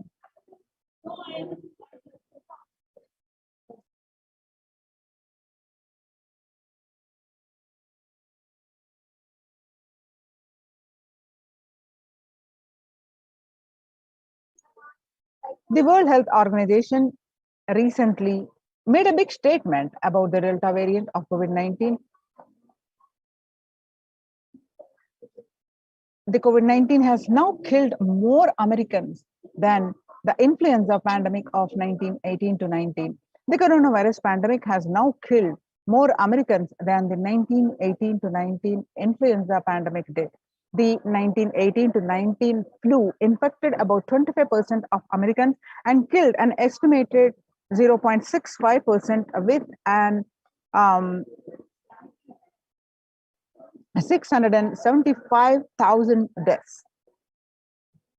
COVID-19 has infected more than 12% of Americans and killed about 0.2% with 676,000 deaths. Now that the US death toll from the COVID-19 has surpassed 676,000, the coronavirus pandemic has killed more Americans than the 1918 influenza pandemic did, and now it is declared as the US deadliest pandemic ever because it is the highest death toll so far due to a pandemic. Axios and the Associated Press both reported the grim milestone recently.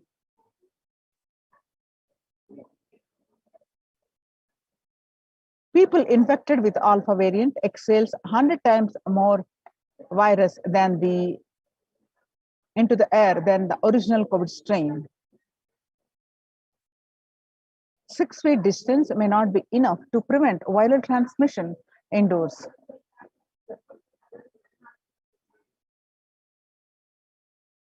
COVID-19 Delta variant is still the most concerning, says the World Health Organization experts. In US, the COVID-19 pandemic is nowhere under control in the United States, says the Chief Executive Officer, Mr. Anthony Fauci. He said, right now we are still in pandemic mode because we have 1,000 new infections a day. That's not even modestly in good control. In an interview with Axios, the US has reported 40 million cases of COVID-19 since the outbreak of the virus, with over 4 million infections adding up in the past few weeks. The increase in COVID cases comes as the US administration earlier this month announced that it is planning to provide booster shots of the vaccine as the Delta variant has become more dominant in the nation and is wreaking havoc. This surge in the Delta variant is driven by the low vaccination coverage in many communities across the US, according to the US Center for Disease Control and Prevention. Mr. Fauci says, he said, in a country of hanging around and having 100,000 infections a day, you've got to get well below 10,000 before you start feeling comfortable. According to the World Economic Forum, COVID-19 made the world less peaceful with the increased violence, incidences, and fatalities after the pandemic. Younger adults are more likely to report symptoms of anxiety and depressive disorders during the COVID-19 pandemic. The average share of adults reporting symptoms of anxiety and depressive disorder, what it was in January to June 2019 in a period of 6, now in just, that is before pandemic, now after January 2021, it rose up to 41.1%. Some more statistics confirming the same, that the younger adults are having more symptoms of anxiety and depressive disorder during the pandemic. Stress in America, a national mental health crisis. COVID-19 is a significant stressor for most Americans. Nearly 8 in 10, which is 78%, say the coronavirus pandemic is a significant source of stress in their life. Nearly 7 in 10, which is 67%, say they have experienced the increased stress over the course of the pandemic. of the health workers who treated patients during the China's COVID-19 outbreak, 50% showed signs of depression and 45% showed signs of anxiety. Self-reported mental health among pregnant women and new mothers before the COVID-19 pandemic, depression was 15%, and during the pandemic, it rose up to 40.7%. And before the COVID-19 pandemic, the anxiety was 29%, and now it rose up to 72%. Living under stay-at-home orders, 8 in 10 students are struggling with focus on school or work and avoiding distractions. And 55% of all students do not know where to go for help for their mental health. Nearly 82% of women surveyed said their lives have been negatively disrupted by the pandemic. Nearly 70% of the women who have experienced these disruptions are concerned their career growth may be limited as a result. The global economic outlook during the COVID-19 pandemic, a changed world. The pandemic is expected to plunge most countries into recession in 2020, with per capita income contracting the largest fraction of countries globally since 1870. International Labour Organization, COVID-19 is a threat to peace building in conflict-affected nations. The COVID-19 crisis has worsened already fragile situations. The ILO is more aware than ever of its responsibility to promote peace and resilience in the time of this global pandemic. In India, the Mumbai mayor said the third wave of COVID-19 is already upon Mumbai. Spike in cases, the third wave of COVID-19 is not coming, it's already here, said the Kishori Padnarkar, adding to that announcement regarding the matter they already been made in Nagpur. Breakthrough infections found in 25% of health staff. According to a study, a little over 25% of health workers were infected with coronavirus despite getting fully vaccinated. A recent study has given an insight on the breakthrough infection due to the Delta variant. The study, jointly conducted by the Institute of Genomics and Integrative Biology, Maxim hospitals in Delhi NCR found that the vaccination breakthroughs were far more common during the Delta outbreak in Delhi than previously reported.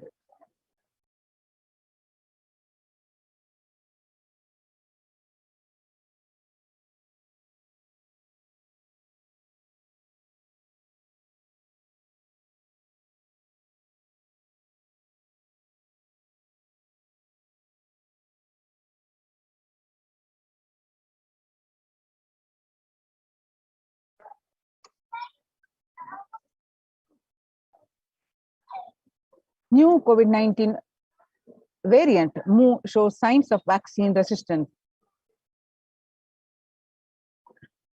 Now that we have seen the statistics across the world of the COVID-19, which not only affecting the physical health, the fatalities increasing and the violent incidences increasing, it is affecting the mental health and leading to the global, affecting the global peace. So how to cope up with the current COVID-19 pandemic? It is important to address the COVID pandemic, which is seeing another wave, destroying many more lives. And the global COVID virus pandemic has left the whole world desperately looking for answers. Life as it had been experienced even back in February 2020 is no drastic change is the order of the day, with people having to redefine their world with new paradigms of economy, society, faith, religion, and health. Blessed are those who have had the greatest fortune to be with the incarnation of Paramashiva, the Supreme Pontiff of Hinduism, in their lives to carry them through this crisis. Join the COVID Care Protection Centers. Register now through the link below, https://kailasa.org/kailasa care.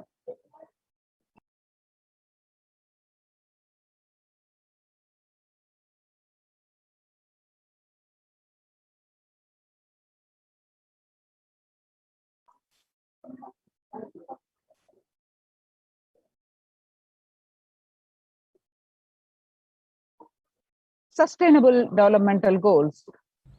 Making peace with the nature is possible if we start now. Making peace with the nature is possible only if we start now.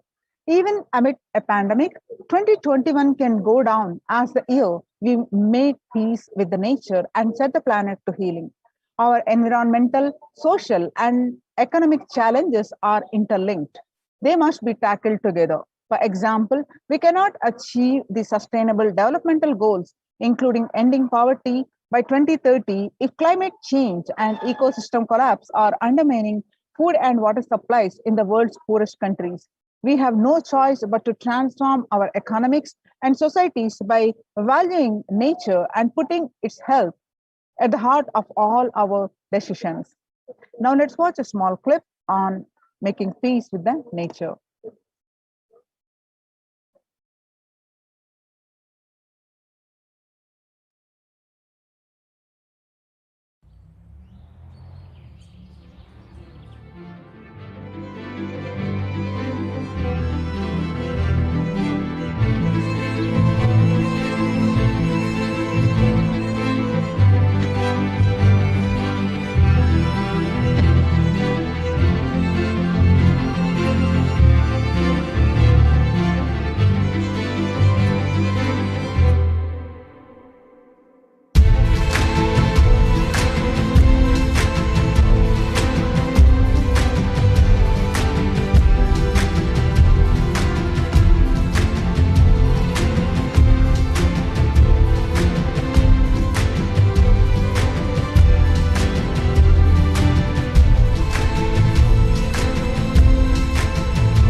World Health Organization Health and Peace Initiative. Health and peace are interrelated. In the words of the Director General of World Health Organization, Dr. Tedros, there cannot be health without peace, and there cannot be peace without health. Amid COVID, we need enhanced international coordination to build peace. Tackling the pandemic and building resilience in fragile states require concerted international action at local, national, and global levels. As the humanitarian and economic toll of the COVID-19 pandemic continues to grow, so does the risk that this crisis will fuel new conflicts around the world and while stemming prospects for resolving ongoing ones. Stronger health systems and universal health coverage must be a priority. Remarks to the General Assembly special session in response to the COVID-19 pandemic. For the first time since 1945, the entire world is confronted by a common threat, regardless of nationality, ethnicity, or faith. A new social contract between people, government, and private sector, civil society, and more can tackle the roots of inequality with paid taxation on income and wealth, universal benefits, and opportunities for all. Now let us see the Supreme Pontiff of Hinduism's contributions for the global peace. Vedic civilization beautifully describes that yastu sarvani bhutani atmani ivanu pushyati sarva bhuteshu chatmanam tadona vigugupshate. Isha Upanishad verse 6. Global peace is the byproduct of individual bliss. Whenever an individual goes through a spiritual bliss, he manifests a beautiful, peaceful life for him and everyone around him. If he is powerful enough, he moves the whole city and manifest peace. If he's more powerful, he moves the whole village and more, even the whole country. If he's powerful enough, like incarnation, he moves the whole world and manifests peace for them. The individual bliss is the source for the global peace in the level of Om, the microscopic level Om, or the macroscopic level universe. Whatever level it may be, global peace is the byproduct of the individual peace. Now, how do we get this individual peace? The Supreme Pontiff of Hinduism shares beautifully so many techniques. By practicing completion, by practicing unclutching, one can achieve individual peace. So let's listen from Supreme Pontiff of Hinduism of the techniques of completion and techniques of unclutching.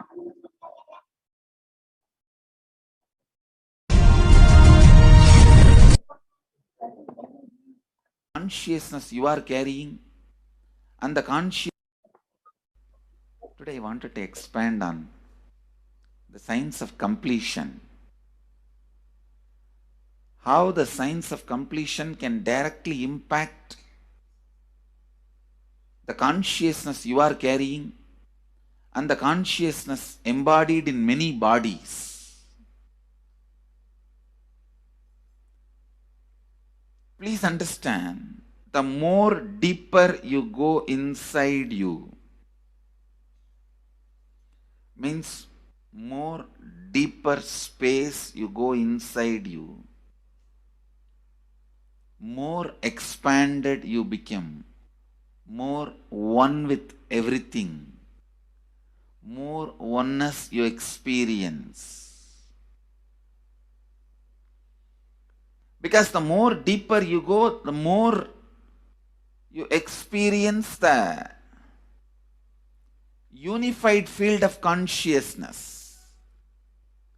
Various words are used.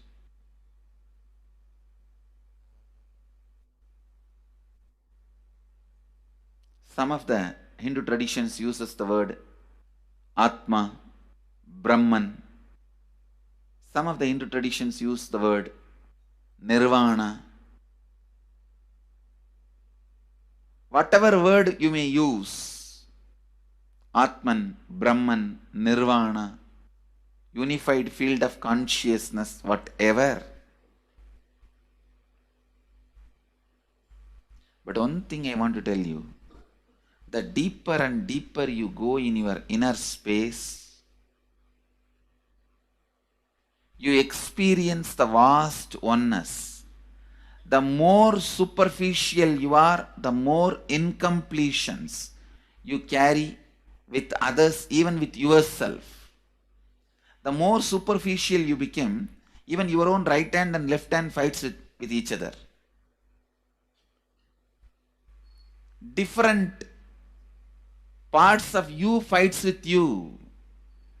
Different thoughts of you fights with you. Even you fight with you, the more superficial you go, the more deeper you start traveling. First, you get integrated. The you fighting with you stops. Then, the people around you get integrated. They fighting with you stops. Completion with yourself, then completion with others, then comes completion with other things, not just living beings, even with inanimate beings. The completion starts happening.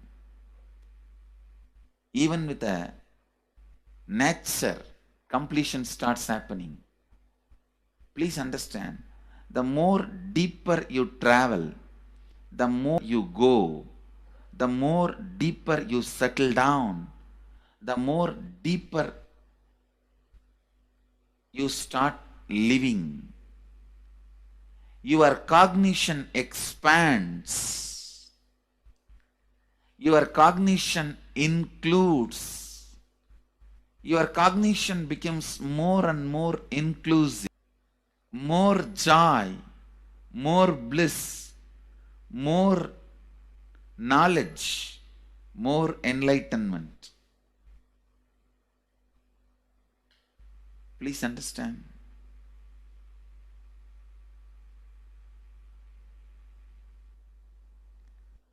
The more and more completion happens in you, you will see everyone around you feels complete with you. That is why I am saying, whether they have body or they are disembodied, in the deepest corners of your being, deepermost layers of your being, deepest parts of your being, you experience such powerful awareness, such joy.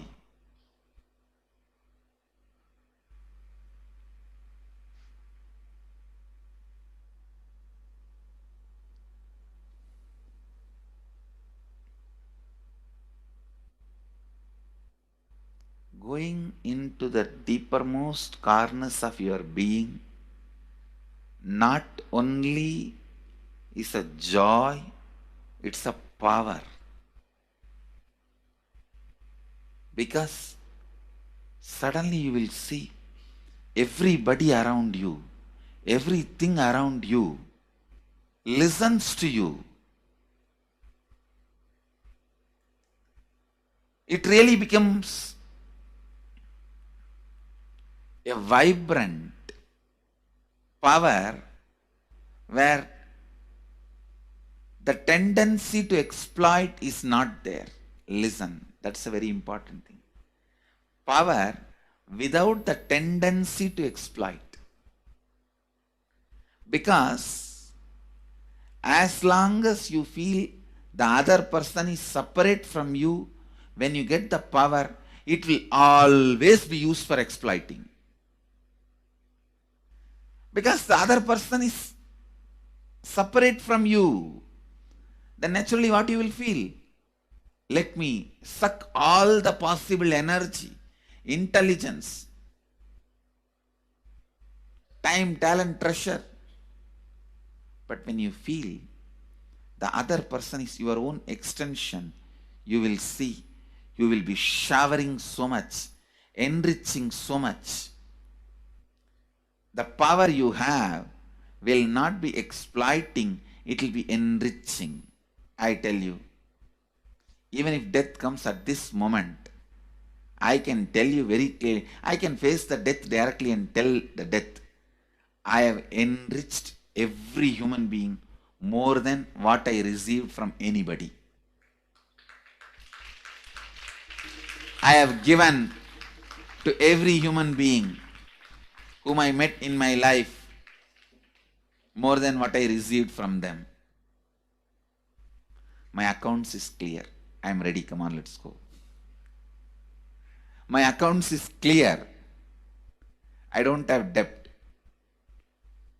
No credit card money to be paid, loans to be paid, no debit card, no credit card. My accounts is clear. Understand, when you feel everyone is your extension, the power given to you, the power you gain, see, any living is power. Powerful way. Even in that, you will become powerful. So any lifestyle you choose, you will get power in that field. Whether it is exploiting or enriching, murdering or raping or go on serving. Whatever lifestyle you choose, living is power. When you go into the deepermost core of your being and start living based on completion, I tell you,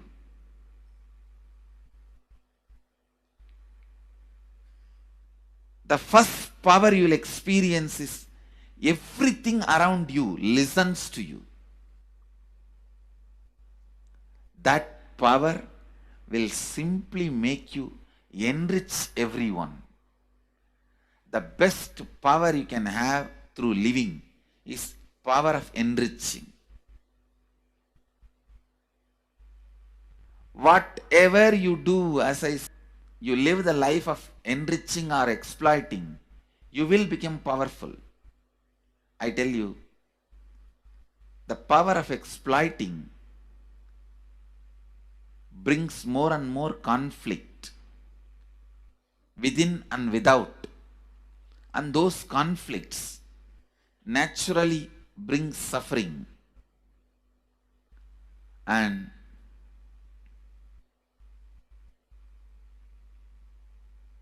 the power of enriching brings more and more completion in you and in others. This full month, Nithyananda Sangha all over the world. The other day I was seeing, we have officially presence in more than 50 countries. As devotees, group of devotees, we have presence in 100 countries. All over the world, we are going to celebrate this whole month for Global Peace Month, impacting global peace. All of us this whole month will live completion and do samskara dahana kriya, means burning the patterns which separates us from others, burning the patterns which are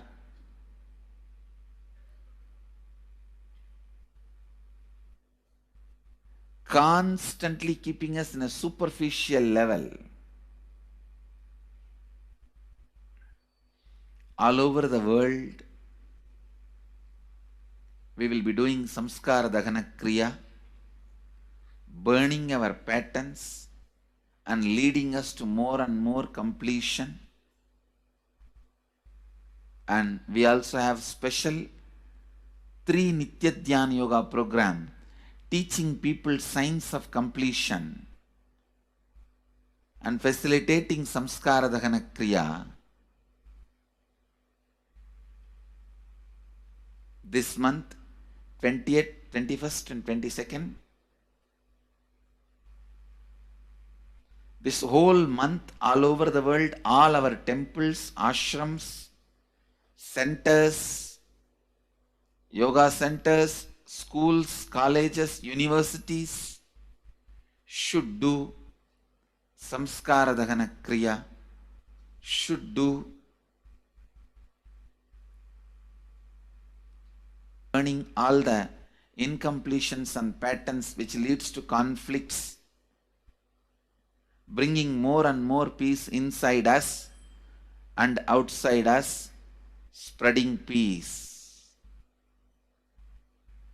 This whole month, let's impact global peace. Let us really contribute to the global peace, not just talking about it. Let's do it. Let's do it. Not just talking about it. Let's do it.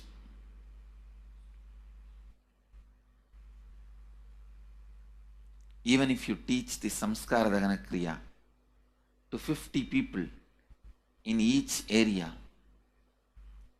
each place where we have centers, ashrams, temples, two-way centers, yoga centers, even 50 people, each Tanidar teaches, enriches them with this science. The amount of suffering and negative waves, negative vibes reduction can contribute so much to the world. Please understand. One positive person can burn millions people negativity. Experientially, with evidence we proved, one positive person has already burnt at least 20 million people's negativity in last 10 years and brought peace. So each one of you, if you stand up as one positive being, one authentic, responsible, enriching being,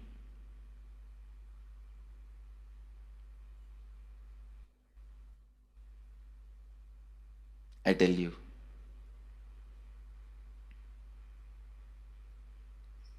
we can do so much to the world. It will be a better place than the time we entered. When we leave, it should be a better place. That's all. When we leave the earth, it should be a better place. So understand, inner peace is your birthright. Go to the depths of your being. Bring more and more completion into you. Completion with others. And start living Advaita. Today in the Inner Awakening session, it's all about completion with others. So last 6 days, literally, you worked so much, one by one by one by one by one, layer by layer by layer by layer. The completion with yourself. Now comes completion with others. Today, we are starting the science of completion with others.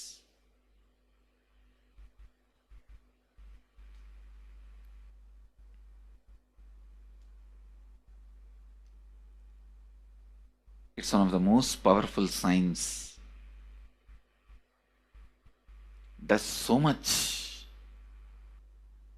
to human beings, not just healing their relationships, even inside their consciousness, this inner space, so much of good is done.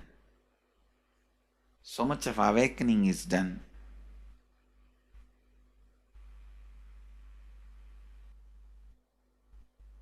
See, when you have completed with others, the kind of strength you feel is the power of Advaita. Strength of Advaita. Today the Inner Awakening sessions are all about completion with others. We have long session today working on completing with others. So with this, because today we have a long session with Inner Awakening, we are also lagging behind the syllabus. Actually, it is a good news. It's not a bad news, because participants are so sincere. They are going through the whole process so intensely, sincerely. Because of that, we are little delayed. But today I am going to catch up. Today I am going to spend more time and catch up with them, with the syllabus. So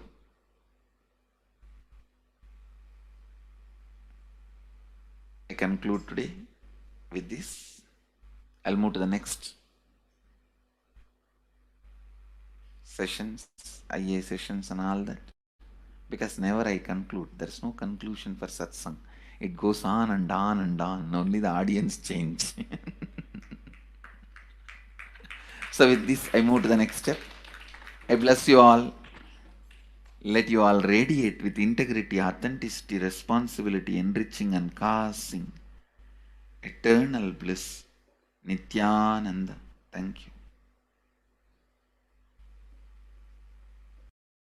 Nithyananda Dhyanapeetham, Nithyananda Nagar of Mysore.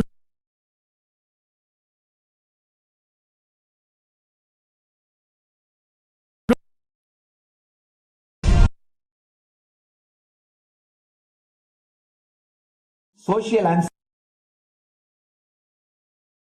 Now, Let's listen from the Supreme Pontiff of Hinduism that the self-transformation is the secret to achieve global peace.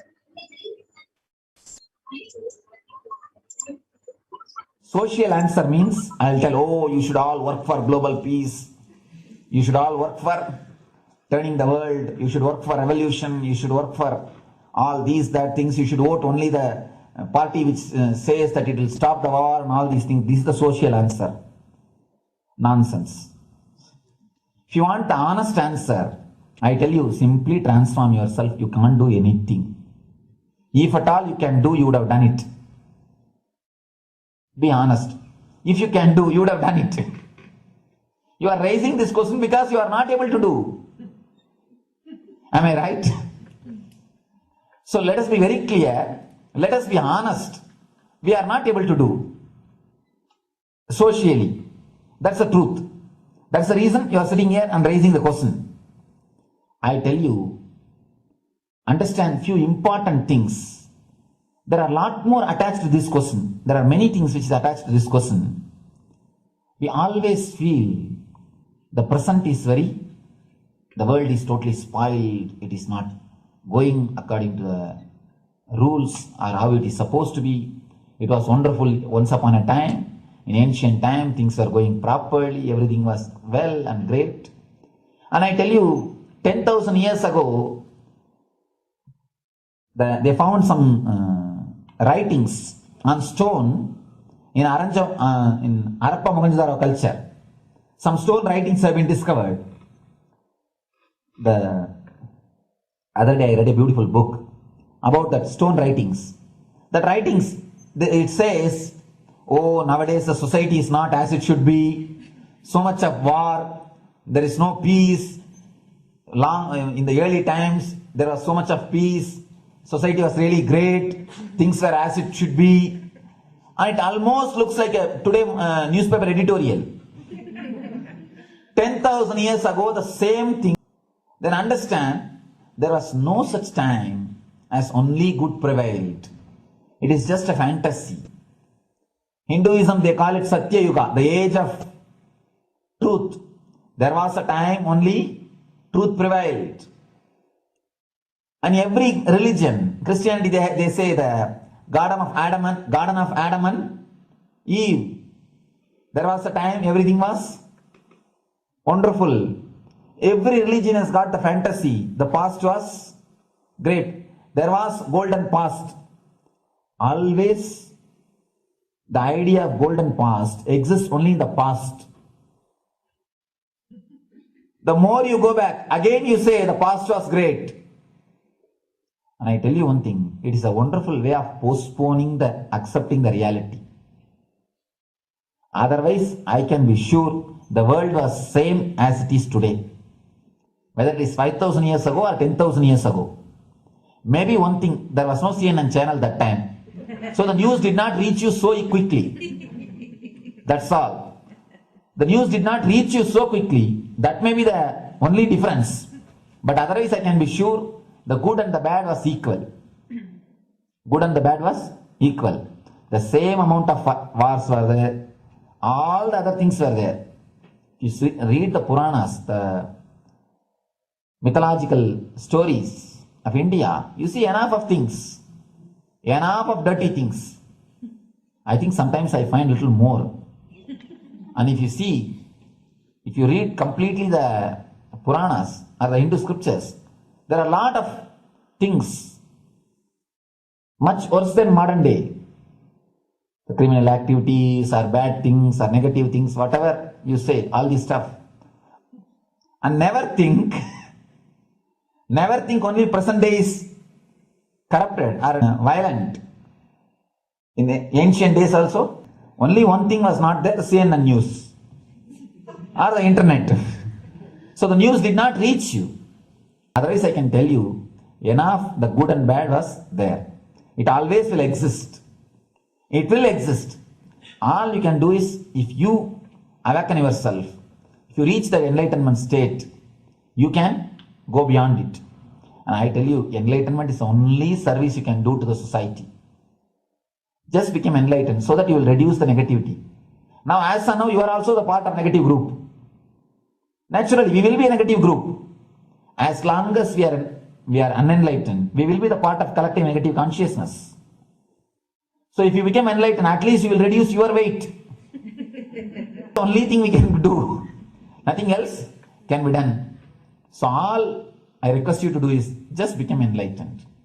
Realize that you are a lion. That's the only way to help yourself and the society. Otherwise, all revolutions, you see, all revolution again end up as one more tradition. In last 2000 years, 3000 wars have happened in the humanity. In 2000 years, 3000 wars. Human beings have not done anything except doing wars, except fighting. Everybody claims he wants to do revolution. He wants to spread peace. You see, every country claims their army is a defensive army. Then who is offending? Tell me. Every country says defensive army. Then who is offending?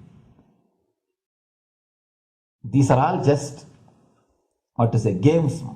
The idea of peace is a pure game.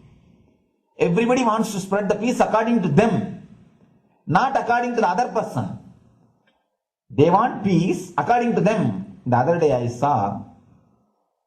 was in one interreligious gathering. One guy is preaching, let all of you convert to my religion so that we will not have fight. He wants peace the way in which he wanted, not the way in which. And there's a beautiful saying, the sword of Muhammad, it is written, peace alone should survive, something like that. He has written some statement about the peace on the sword. We all take sword to spread the peace. So no revolution is going to help, because in the last 2000 years, 3000 revolutions have happened, but still world is same, I think much worse. So no revolution is going to help, only individual evolution is going to help. So be very clear. Instead of working in the outer world, start working in the inner world. That will help you and society some way.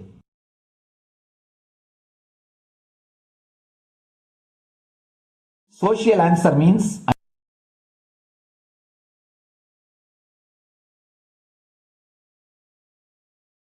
listen carefully. The space of Shanti,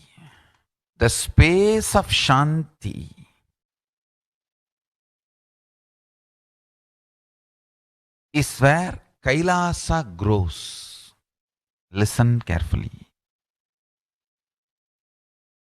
It is in the deep powerfulness of peace, or peace-centered powerfulness is the ground, breeding ground for Paramashivatva to manifest. Please understand. Like how pure mirror reflects everything, pure Shanti-based Shakti, peace-based powerfulness reflects Paramashiva. Paramashiva manifests in peace-based powerfulness. Please understand. Neither violence nor powerlessness. Powerlessness is weakness. Violence is abusive. Peace-centered powerfulness. Powerfulness-centered peace. All the Upanishads starts with peace, completes with peace. Shanti mantra. Starts with Shanti mantra, gets completed with Shanti mantra.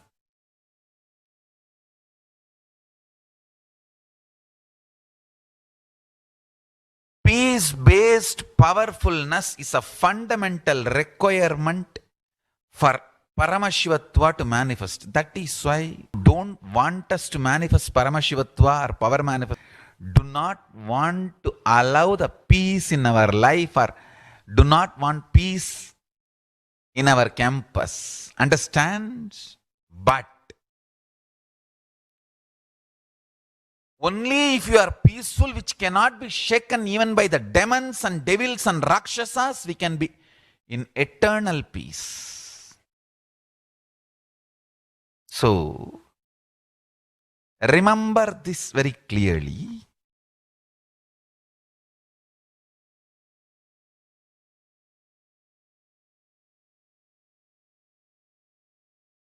Peace alters the very DNA structure, genetic structure, the core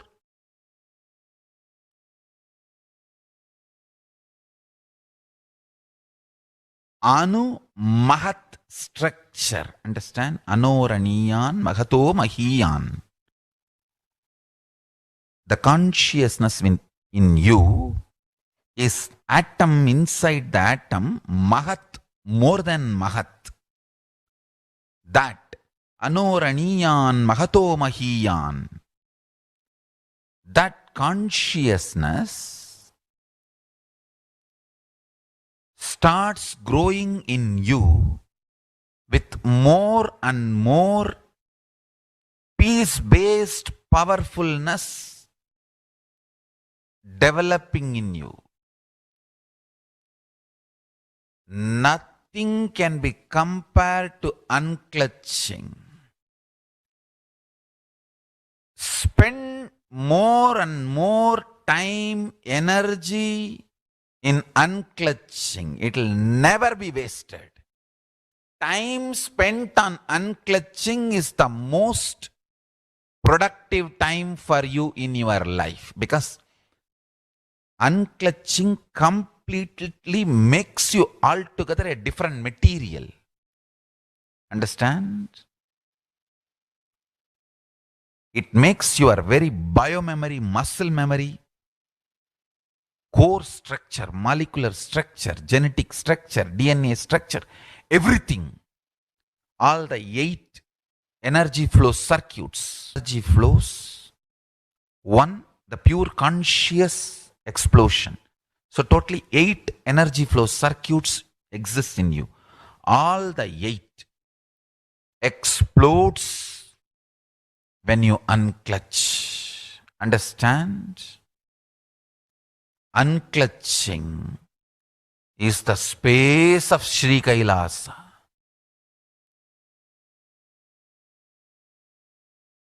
Listen. Every chanting, every prayer in Hinduism ends with Shanti, Shanti, Shanti 3 times. Means peace, peace, peace. Hinduism is the real religion. Loving peace, living peace. Individual level, social level, global level. Understand?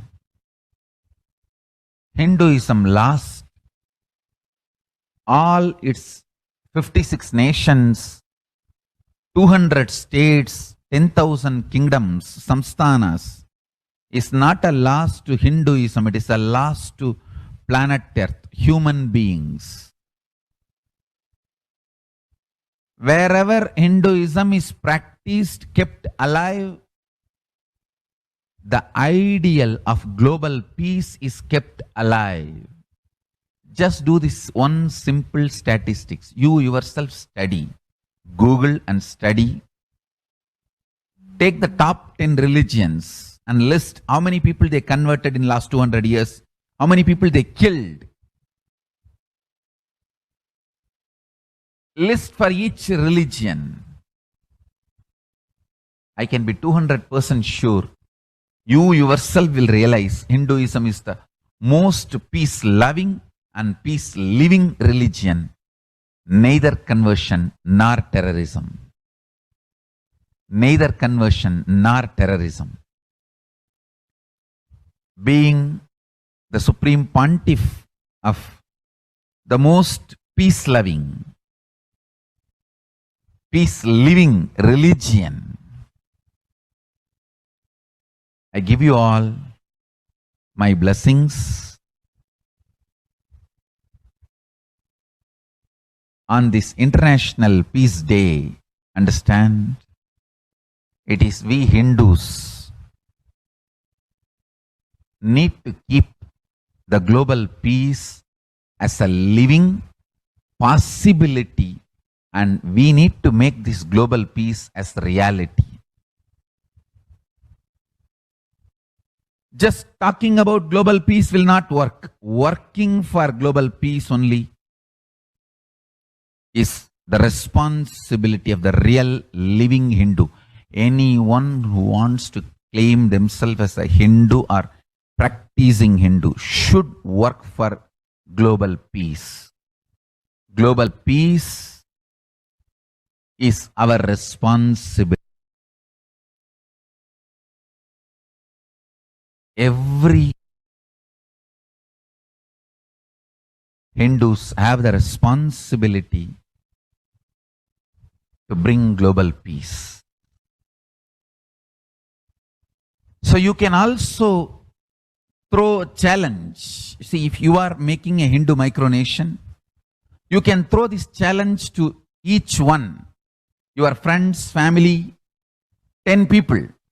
Let them participate in the challenge and then let them send the challenge to others. So I welcome all the living and practicing Hindus to become founding fathers of Kailasa micronation in your countries. You can also make a challenge, like how they made ice bucket challenge and all that. We can make a challenge. You form Hindu micronation and claim, I am the founding father of the Hindu micronation Kailasa. And then you can invite your family, friends for a challenge, 11 people. You form and you challenge 11 people and they also form and they spread. So let us start spreading. This project is my message on this International Day of Peace. Working for global peace instead of just talking. The work we do will talk for us. The talk we do will not work for us. This is the message. The talk we do will not work for us. Global peace is the responsibility of Hindus. We living, practicing Hindus, not only we should achieve the individual peace through unclutching, yoga, meditation, we should also create an ecosystem where the global peace starts manifesting. This Kailasa Hindu micronation is the enlightenment ecosystem.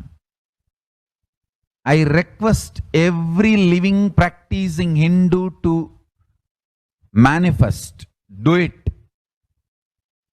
So the global peace can manifest from these Kailasa Hindu micronations all over the world.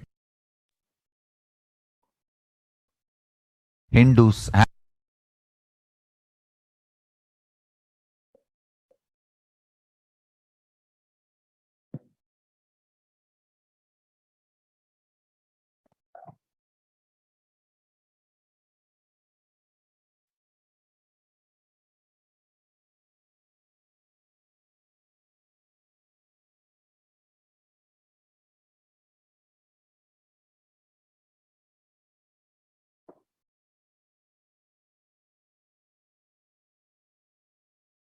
Now, let us see the Supreme Pontiff of Hinduism and Kailasa's mission of global peace and superconsciousness breakthrough. The sovereign order of Kailasa, led by the Supreme Pontiff of Hinduism, and Nithyananda order of monks, nuns, and Hindu diaspora are working for global peace and to give a super consciousness breakthrough to humanity. It is the Supreme Pontiff of Hinduism's mission to revive a conscious world where the global issues at climate, economic, social, health, and humanitarian levels cease to exist from their very root, turning the problems of poverty, hunger, violence, discrimination into powerful living through the experience of oneness. The Supreme Pontiff of Hinduism has been working from the very grassroots level to usher in an era of peace at all levels, individual, societal, national, and global. His deep insights into the workings of the human mind, body, emotions have enabled him to powerfully and directly address various social and emotional problems facing humanity today. Some of the ways that the Supreme Pontiff of Hinduism provides spiritual solutions to combat the pandemic and other issues. Since the beginning of the global lockdown, the amount of contribution and activism of Kailasa has increased multifold through the Paramashivoham program, bringing the super consciousness breakthrough to the whole humanity. By starting the Akhanda Nirvikalpa Samadhi Jnana Yajna and contributing almost 3 minutes so far, Paramashiva Sankalpa chanting, mantra chanting to heal 24/7 via Zoom sessions. Spiritual healing to one and all via Zoom sessions 24/7. Helping humanity to cope up with insecurity, fear, disease by empowering individuals to heal themselves and learn to cope up emotions like depression and tough situations in relationships. Providing alternative solutions to worldly problems through power manifestation. Initiating thousands every day into the innate superhuman capabilities into the Kailas courtyard sessions. Providing healthy solutions like a technique to clear the stomach from the Ayurveda solution, which ultimately brings clarity out to the spiritual truths and give a conscious breakthrough. In the long term, establishing self-sufficient communities, continuing and intensifying the service of Annadan, the free food in Nithyananda Annalayas around the world, including Tirunamalai and Los Angeles and many other Adhinams, paving way with the New World Order, starting the agriculture-based communities in Adi Kailas and several other locations. Peacekeepers of Kailasa offering various life solutions from the teachings of the Supreme Pontiff of Hinduism. Hinduism prescribes various methods for global healing. One such is Maheshwara Puja, nullifying the collective negativity simply through the presence of the avatar and his order of monks. Offering Maheshwara Puja to the natural calamities hit victims. Bhava Samadhi Darshan to raise the individual consciousness breakthrough. Devi Parashakti, Akashic reading, the cosmic revelations. Now let us see the Supreme Pontiff of Hinduism, spiritual solutions for COVID-19. Society was created with the delusional ideas of too many human beings, blind spots, and the decisions made from those blind spots. If the visionary of a civilization, or country, or nation has blind spots when he develops the vision for it, the whole civilization suffered those blind spots forever. Now it's time that nature, Prakriti, resets itself. Many of the blind spot-based visions, ideas become important components of the society. This pralaya which is happening is melting down everything which is delusion-based. The world as we know is gone, and let us celebrate God. This isolation which is seemingly endless, with an unknown future which is compelling humanity to make a 100% lifestyle change, is something to be deeply dwelt upon. All problems need to be addressed only with spiritual solutions and powerful cognitions. To stop people having mental breakdown, pandemic fatigue, collapsing, depression, destruction, and also give them the super consciousness breakthrough and revive the enlightened civilization. The Supreme Pontiff of Hinduism continuously gives spiritual solutions and powerful cognitions. Some of the spiritual solutions and powerful cognitions are unclutching, practicing completion, practicing oneness, practicing ajapa japa of Mahavakya, Om Nithyananda Paramashivoham, consciously building deep feeling connection, yoga, puja, vegetarian diet, and nirahara samyama. It's time we all take responsibility to save humanity, to protect people. All these spiritual solutions are offered free and available online and open for all. Let us take a few minutes now and share with as many people as possible, and let us save the world, and let us give them the experience of these powerful solutions, especially the experience of untouching Nirvikalpa Samadhi initiation, and save people from this pandemic fatigue, epidemic fatigue, destruction, and delusion. Help people to have a super consciousness breakthrough and sail through this pralaya. This unclutching, Nirvikalpa Samadhi Jnana Yajna, people from over 50 countries continuously radiate the space of Paramashiva by practicing this meditation 24/7, 7 days a week. It started from 13th May 2020, and at any given point of time, there are 4 to 8 zones actively unclutching around the world. Join this movement at http://kailasa.tv/minutes for peace. http://kailasa.tv/minute peace. The life solutions based on the ancient Hindu tradition, the meditation and yoga techniques from the scriptures, the cognitions rooted in the highest truth, the lifestyle based on living and radiating the higher values of life, and powerful way of living and realizing one's ultimate potential form the foundation of the Supreme Pontiff of Hinduism's teachings, which by their inherent nature provide the foundation for peace on planet Earth.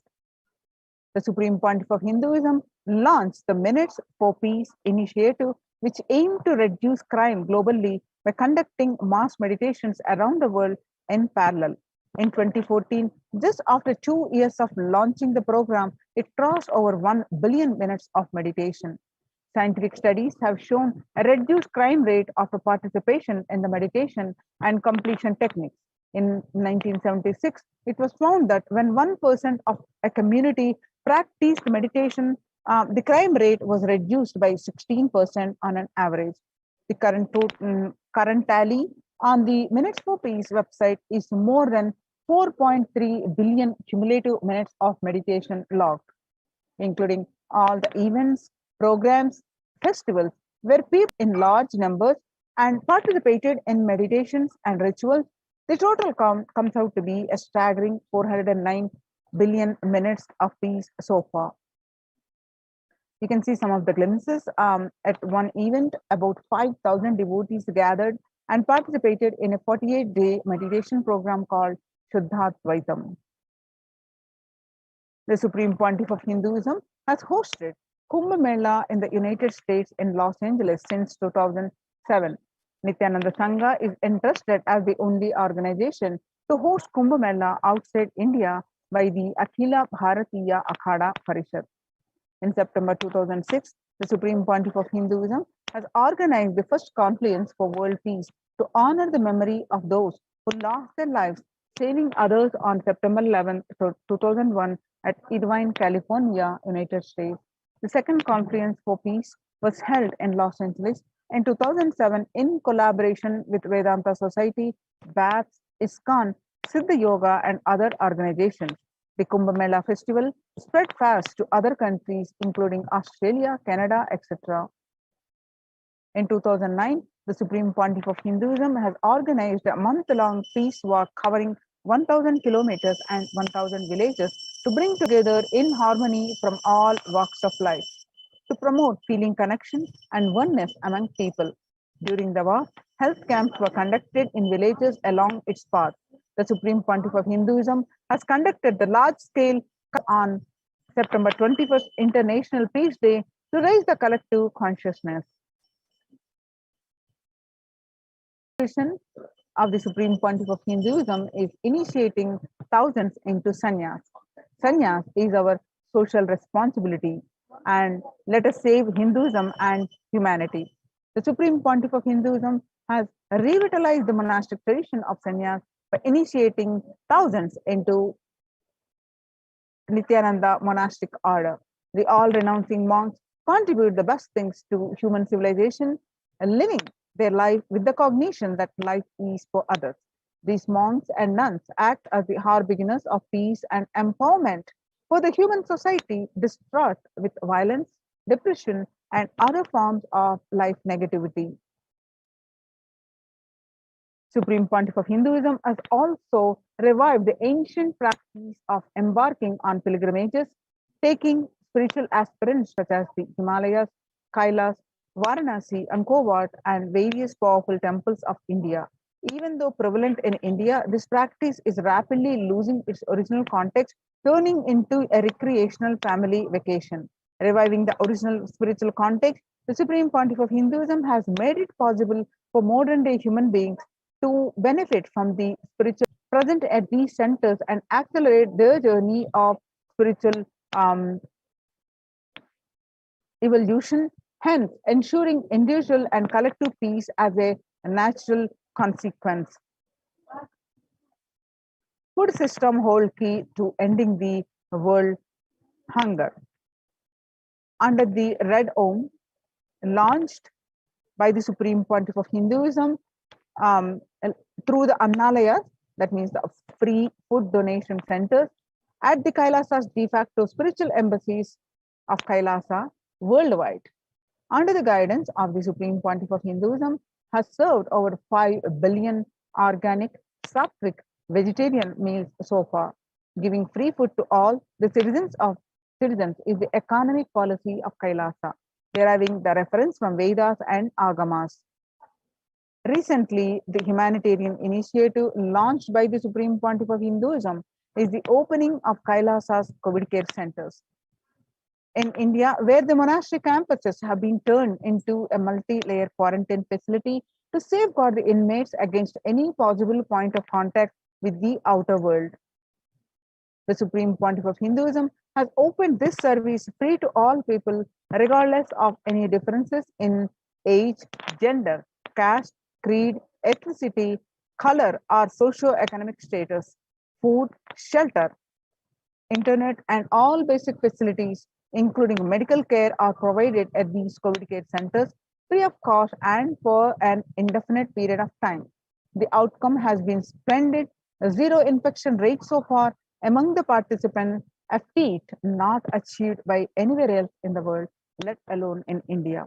This response model of handling the COVID-19 pandemic at a community level, along with guidelines and recommendations for governments, has been recognized and accepted by the United Nations as well. You can see some of the glimpses where the participants of the COVID care program offered by the Supreme Pontiff of Hinduism are enjoying a healthy, blissful spiritual lifestyle in multi-layered location. They enjoy a stress-free time following a spiritual morning routine, doing yoga, doing puja, temple sevas, kara sevas, and celebrating festivals. Join the Kailasa's COVID care protection centers with the link below, especially if you are in India. Make use of this opportunity. https://kailasa.org/Kailasa care. Now let us see the and ecosystems. The Kailasa's COVID care centers majorly are the temple-based ecosystems. Let us understand the importance of reviving these temple-based ecosystems. Now, In the times when COVID-19 is rampant and the ancient temples are in a lockdown because of the risk of widespread corona disease, the devotees of these temples were visiting and having darshan of their gods and goddesses for thousands of years. Yet all these ancient sacred sentiments have come to a harming halt after the lockdowns have taken place. The religious fervor of the devotees is being lost due to the pandemic. The Supreme Pontiff of Hinduism is reviving the e-Kailasa ecosystem and bringing all the ancient traditions of the online platforms on Kailasa TV, YouTube, and Facebook. Now, let us see the Supreme Pontiff of Hinduism explaining the temple sciences.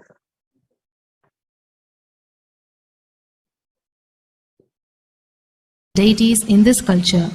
Anybody coming from outside just wonder, is this just sentimental carved stones, worshipping culture, or just artistic sculpture? What is the invisible function of temples, deities? See, both questions, same answer. That is the reason I wanted to answer both the questions together. Modern day dish TVs, antennas, mobile towers, all of them work in the level of certain frequency where the words, pictures, visuals can be transmitted. See, the verbalization and visualization, names and forms can be transmitted from one place to another place through these mobile towers, dish TV antennas. But the temple towers are created to transmit super consciousness from one place to another place. Please understand, in Meenakshi's time, there was television, conscious television. It used to be in stone slab, and if you just sit in front of that stone TV, meditate, connect with Meenakshi, she will appear live and answer whatever you want. So each of the stone slabs only slowly later on became deities. You can see in our temples this happening. The TVs in which I am appearing and speaking are slowly becoming deities. They are receiving worship. Flowers are offered to it. Aarti is done to it. Incense is given to it. Now, all our temples are planning to have a separate throne for this TV. In Los Angeles, already I am on the throne. The TV is in the throne. The TV, means which people are seeing me, have already become deity. Same way, please understand, the stones through which people were able to connect with the super consciousness have become deities. Same way, all our temples, deities, everything is a connecting mechanism with super consciousness. The mechanism which connects with the super consciousness.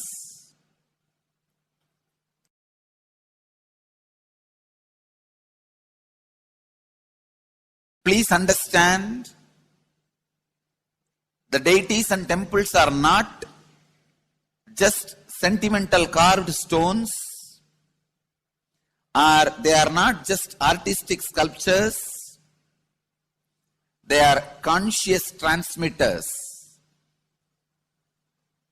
They raise you to the super consciousness. In each house in Vedic tradition, we have a puja room. All the puja rooms are your private conscious airport, are conscious transmission centers. The main temple is the place from where continuous super consciousness is radiating. So if you just sit and connect with a deep feeling connection, see, in those days human beings were so beautiful and simple. Just remembering the name of the deity is enough. They are already in connection with the deity. That feeling connection. When I read Patanjali's Yoga Sutra, it says, sit in Siddhasana and be in Samadhi. That's all. So the human beings were so simple in those days. Just if you sit in Siddhasana, you are already in Samadhi. If you sit, your mind sits. Now, if you sit, your mind sits. Mind is completely away from the body. In those days, human beings were so simple and intelligent. All the non-mechanical parts of their brain were awakened. It is Western culture which killed the non-mechanical parts of the brain, the functions of the non-mechanical parts of the brain. Please understand, in the Vedic civilization, always human beings were brought up in such a way that non-mechanical parts of the brain was fully alive and awakened. It is a cultural invasion, destroyed the greatest possibility of the human being when the non-mechanical parts of the brain is not functioning anymore. The temples, deities, all these are looking useless. Otherwise, they are a huge conscious infrastructure. Please understand. One example, suddenly, if we find travel just 20 feet above the air, without petrol or diesel, all our automobiles, roads, everything will become useless. Then you will wonder, why so many automobile industries are established? Why so many cars are produced? Why this huge road waste? I think our ancestors are fools. You don't understand. At one period, it was used. It was being useful. Our temples, our deities, all these are useful if all your non-mechanical parts of the brain is awakened.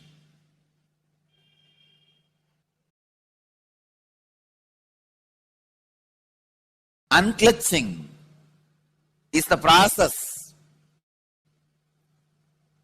to awaken your non-mechanical parts of the brain. When you are not awakened, you will understand temples, deities, how useful they are, how directly useful they are, how they are part of our life, how they enrich our life, and how they make human beings intelligent, enlightened. These are the methods created to create enlightened civilization.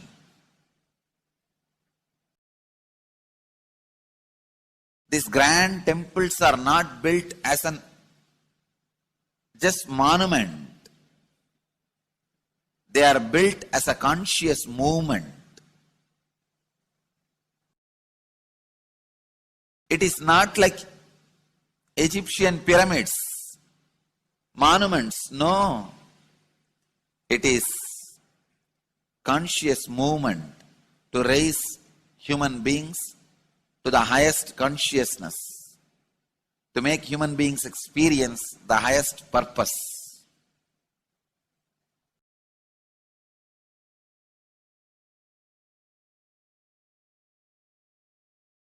Understand, unclutch, use the temples to achieve the highest consciousness.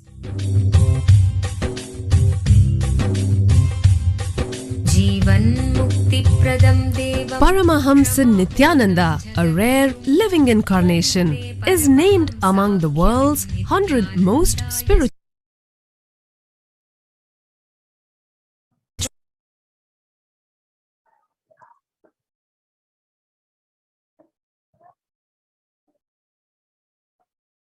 On various occasions, Devi Parashakti revealed Akashic readings on the pandemic and the importance of joining in Adi Kailasa if you are in India. On 13th May 2021, Devi Parashakti revealed that crores of people will come there looking for health, Navapashana water feast, and medicine to get help and protection and enlightenment. To protect India from the great destruction, I, Parashakti, made this huge ship. Even if captain is not there, ship is there. On 14th May 2021, Devi revealed that whoever comes to Adi Kailasa and does the good work of saving people from deadly corona, I myself will do all of their life's work. This is the commitment Paramashakti is giving you all. Parameshwari, I will do what I say. On 19th May 2021, Devi revealed that to save people from corona, I have set up a huge ship, Ananda Sarovar, Vaidya Sarovar, and Ananda Lingam. I have made it in Adi Kailasa. Go there and take water every day. Worship Ananda Lingam, water, turmeric, milk, neem rasam, showered on Navapashanam are the medicines for this. The doors of Adi Kailasa will be open for all those who come with trust. It will protect. It will protect body and will give conscious health. It will also give highest powers, dharma, artha, moksha, jnana, powers, kama, and God beyond kama. Adi Kailasa life will give all goodness. The hell of Krimi Bhojanam mentioned by Vyasa in Garuda Puranam has opened and is directly falling on India as thunder. Running to Adi Kailasa and preventing it is the only way. I have opened Adi Kailasa for those who want to save their lives. All of you run to Adi Kailasa. Drop the foolish mind with business motive, surrender, and go to Adi Kailasa. Be in Adi Kailasa. I will do good to you. For saving your life, go to Adi Kailasa. Best life is there. Before corona takes your life away, go to Adi Kailasa and save your life. So when the first world countries closed their borders during a massive global emergency, Kailasa has opened its doors to all without exception. Various centers are Adi Kailas, Salem, Tirunamalai, Rajapalam, Puduvai, Pattanam, Srirangapati, Sripuram, Madurai, Avatipalam, Hosur, Baroda. All these Adhinams are from Tamil Nadu, Pondicherry, Hyderabad, and Bangalore. Kailasa rushes to aid India as India finds itself on the verge of the COVID-19 third wave. Multiple free COVID care centers opened across India. Various social services offered during the pandemic in Kailasa's de facto spiritual embassies across India. Spiritual services offered during the pandemic in Kailasa's de facto spiritual embassies across India. Cosmic revelations on global pandemic.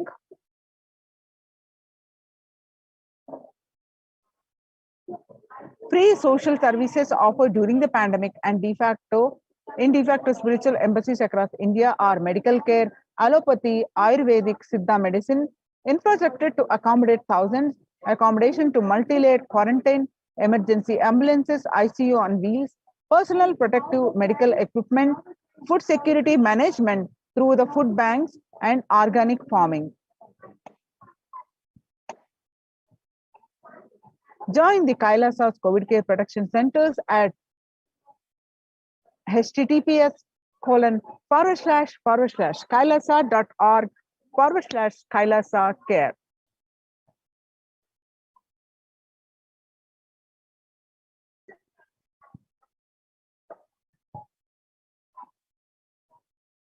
The sovereign order of Kailasa worldwide, inspired and guided by the vision of the Supreme Pontiff of Hinduism to save lives, a one-of-a-kind humanitarian charitable service massively mobilized to provide protection and preventive COVID care in this last testing time of global meltdown. Through this initiative, Kailasa has been consistently supporting people through free food bank, Annadan, free medical care, and many more services. Mental disorders and lack of spiritual strength during a humanitarian crisis and inflict lasting damage. To assist this spiritual programs, temple events, and spiritual healing online. Join the Kailasa's COVID Care Production Center.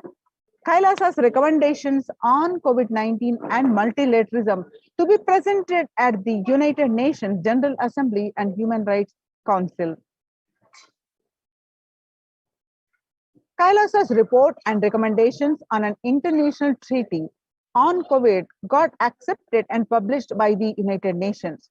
Surviving the highly contagious COVID-19, where the world is only as resilient as the least resilient country and person, requires true multilateralism, governments, organizations, and people to collectively address the crisis.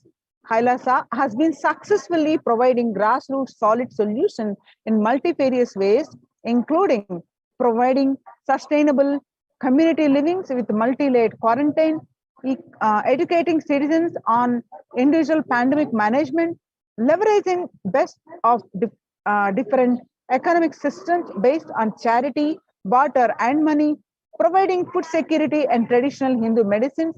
These unique contributions have been recognized and by the United Nations and got published in their website www.ohchr.org and the Supreme Pontiff of Hinduism Facebook profile page. So join COVID Care Protection Center. Register now through the link below with https://kailasa.org/kailasa care.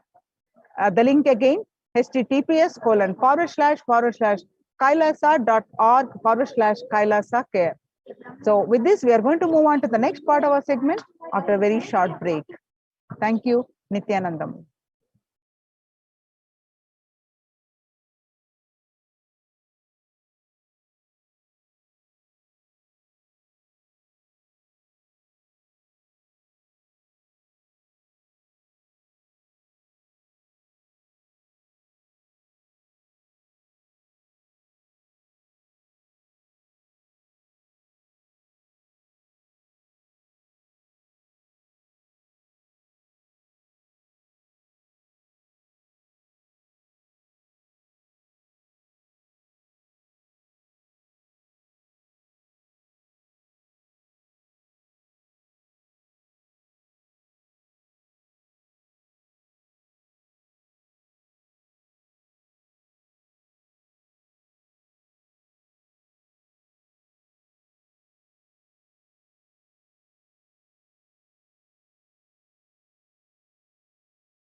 Paramashivoham. Om Nithyananda Paramashivoham. Om Nithyananda Paramashivoham. Om Nithyananda Paramashivoham. Om Nithyananda Paramashivoham. Om Nithyananda Paramashivoham. Om Nithyananda Paramashivoham. Om Nithyananda Paramashivoham.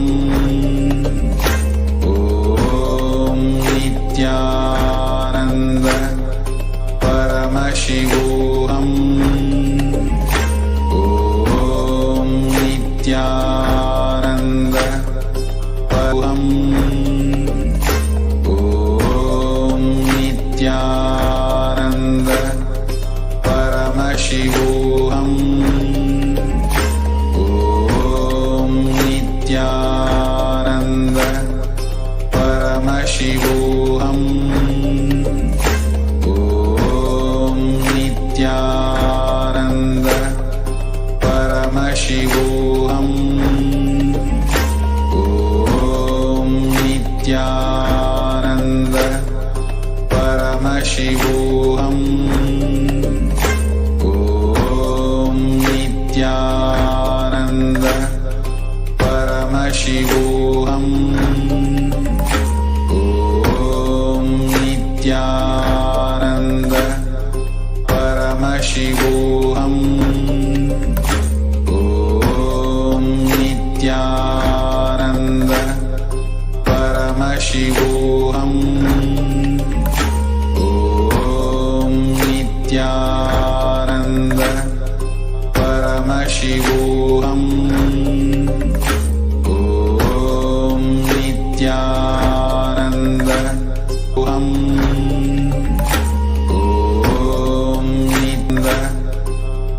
Paramashivoham. Om Nithyananda Paramashivoham.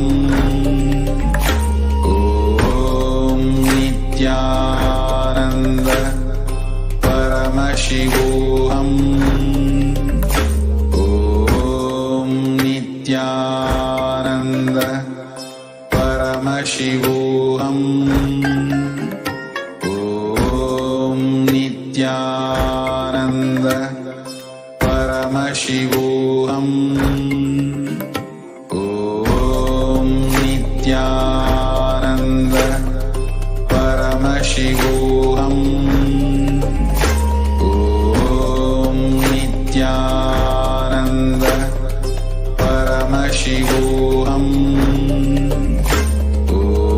Om Nithyananda Paramashivoham.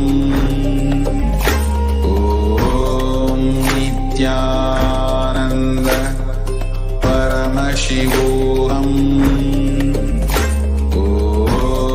Nithyananda Paramashivoham. Om Nithyananda Paramashivoham. Om Nithyananda Paramashivoham. Om Nithyananda Paramashivoham. Om Nithyananda Paramashivoham. Om Nithyananda Paramashivoham. Om Nithyananda Paramashivoham.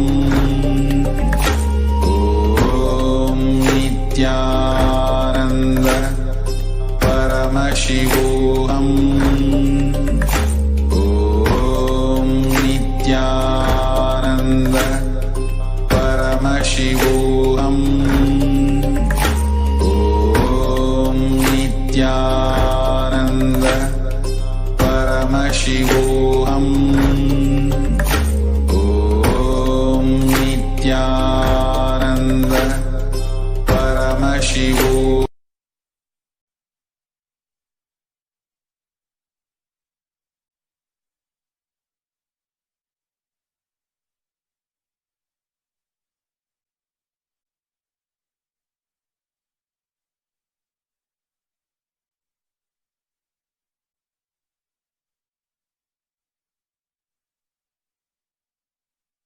Connecting with the divine with your eyes closed is meditation.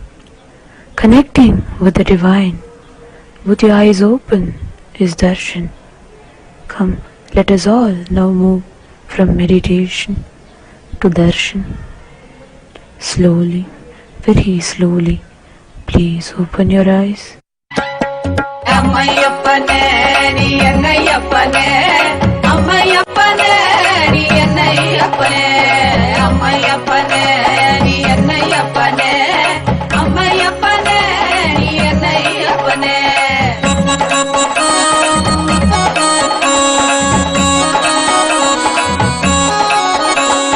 மக்களுக்காக மறுபடியும் நீ அவதரித்தானே.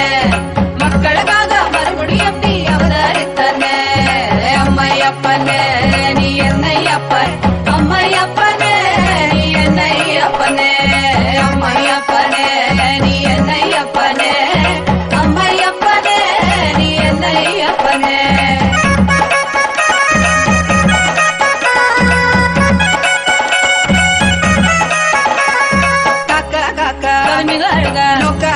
நின்னருள் பெருக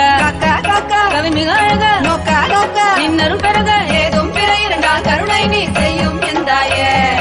ஏதும் பிற இரண்டால் கருணை நீ செய்யும் எந்தாயே. அப்பனே செய்யும் எந்தாயே. அம்மையப்பனே நீ என்னையப்பனே. அம்மையப்பனே நீ என்னையப்பனே. அம்மையப்பனே நீ என்னையப்பனே.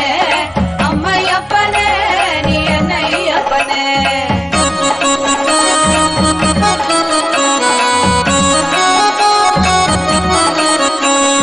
மக்களுக்காக மறுபடியும் நீ அவதரித்தானே. மக்களுக்காக மறுபடியும் நீ அவதரித்தானே. என்னை அம்மையப்பனே. அம்மையப்பனே நீ என்னையப்பனே.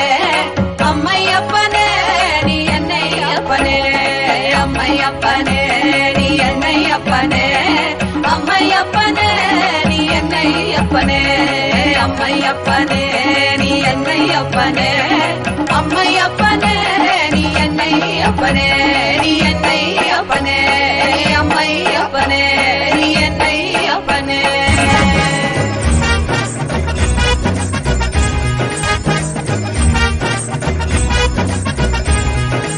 ஆறுபடை கப்பா ஓம் ஆறுபடை கப்பா நித்தியன் வாழும் நித்தியபுரி மலையே. ஆறுபடை கப்பா ஆறுபடை கப்பா ஓம் ஆறுபடை கப்பா நித்தியன் வாழும் நித்தியபுரி மலையே. ஆறுபடை கப்பா அறுபடை சக்தி ஒருமுக நித்தியனின் திருவடியை நாம் காண்போம்.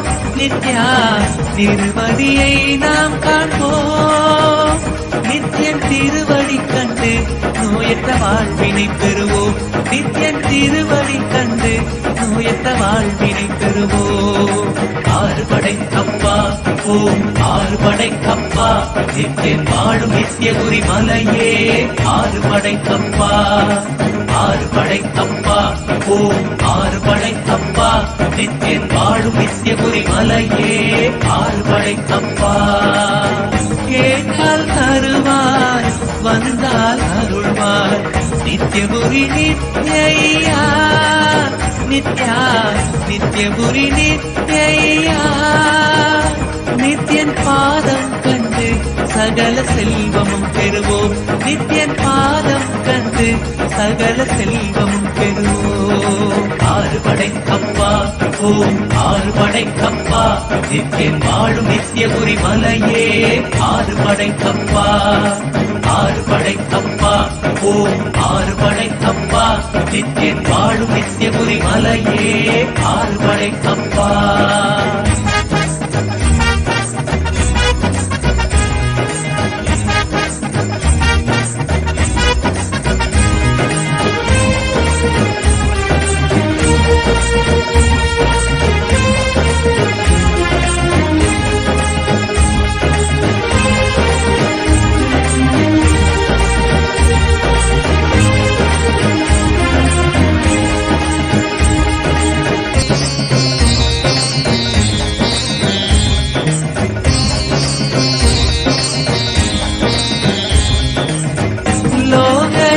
ನಾಯಕಿ ಪುತ್ರ ನಂತನೆ ನಿತ್ಯೇಶ್ವರ ರೂಪ ನಿತ್ಯ நித்யேஸ்வர ரூபா உனை தஞ்சம் அடையும் பக்தரை காத்தருள்வாய் ஐயா உனை தஞ்சம் அடையும் பக்தரை காத்தருள்வாய் ஐயா ஆறுபடை அப்பா ஓம் ஆறுபடை அப்பா நித்தியன் வாழும் நித்தியபுரி மலையே ஆறுபடை அப்பா அப்பா ஓம் ஆறுபடை அப்பா நித்தியன் வாழும் நித்தியபுரி மலையே ஆறுபடை அப்பா மார்கழி மாதத்தில் குதித்த நித்யனே நித்யபுரி நித்யா நித்யா நித்யபுரி நித்யா உன் பாதம் கண்டு நாங்கள் சரணடைந்தோமே உன் பாதம் கண்டு நாங்கள் சரணடைந்தோமே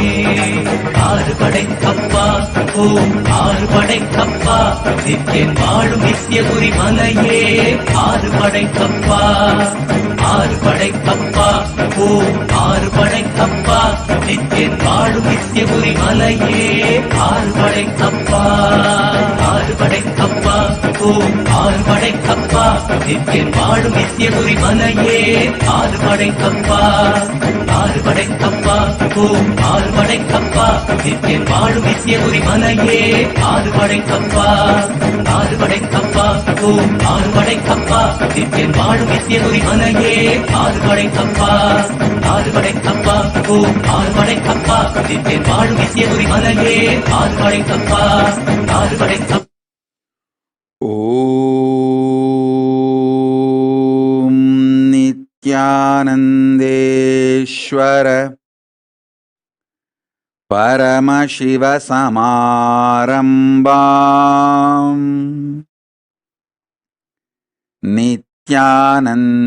நித்யானந்தேஸ்வரி பரமசக்தி மத்யமாம்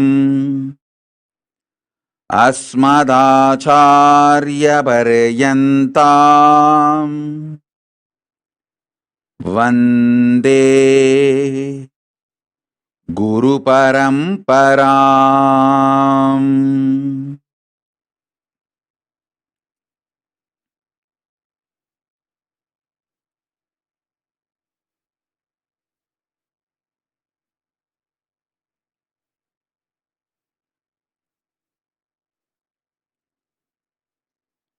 I welcome all of you with my love and respects.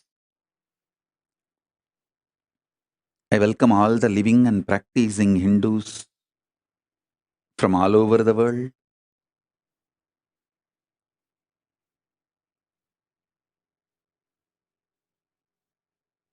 All the ministers, diplomats, ambassadors, citizens, consulate generals,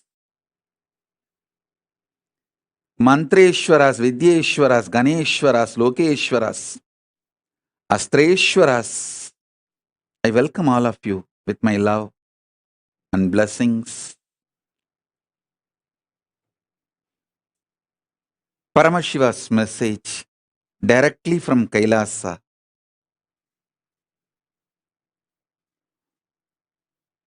Fourth force, strong nuclear power,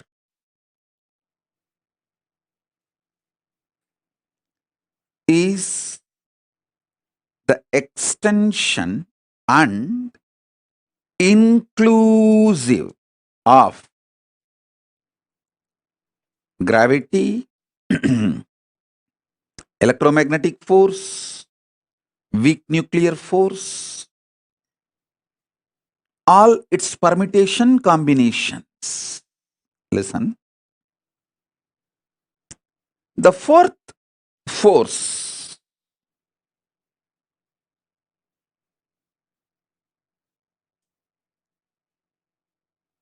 is not only extension, it includes all the other three. I wanted to remind all of you once more, Hinduism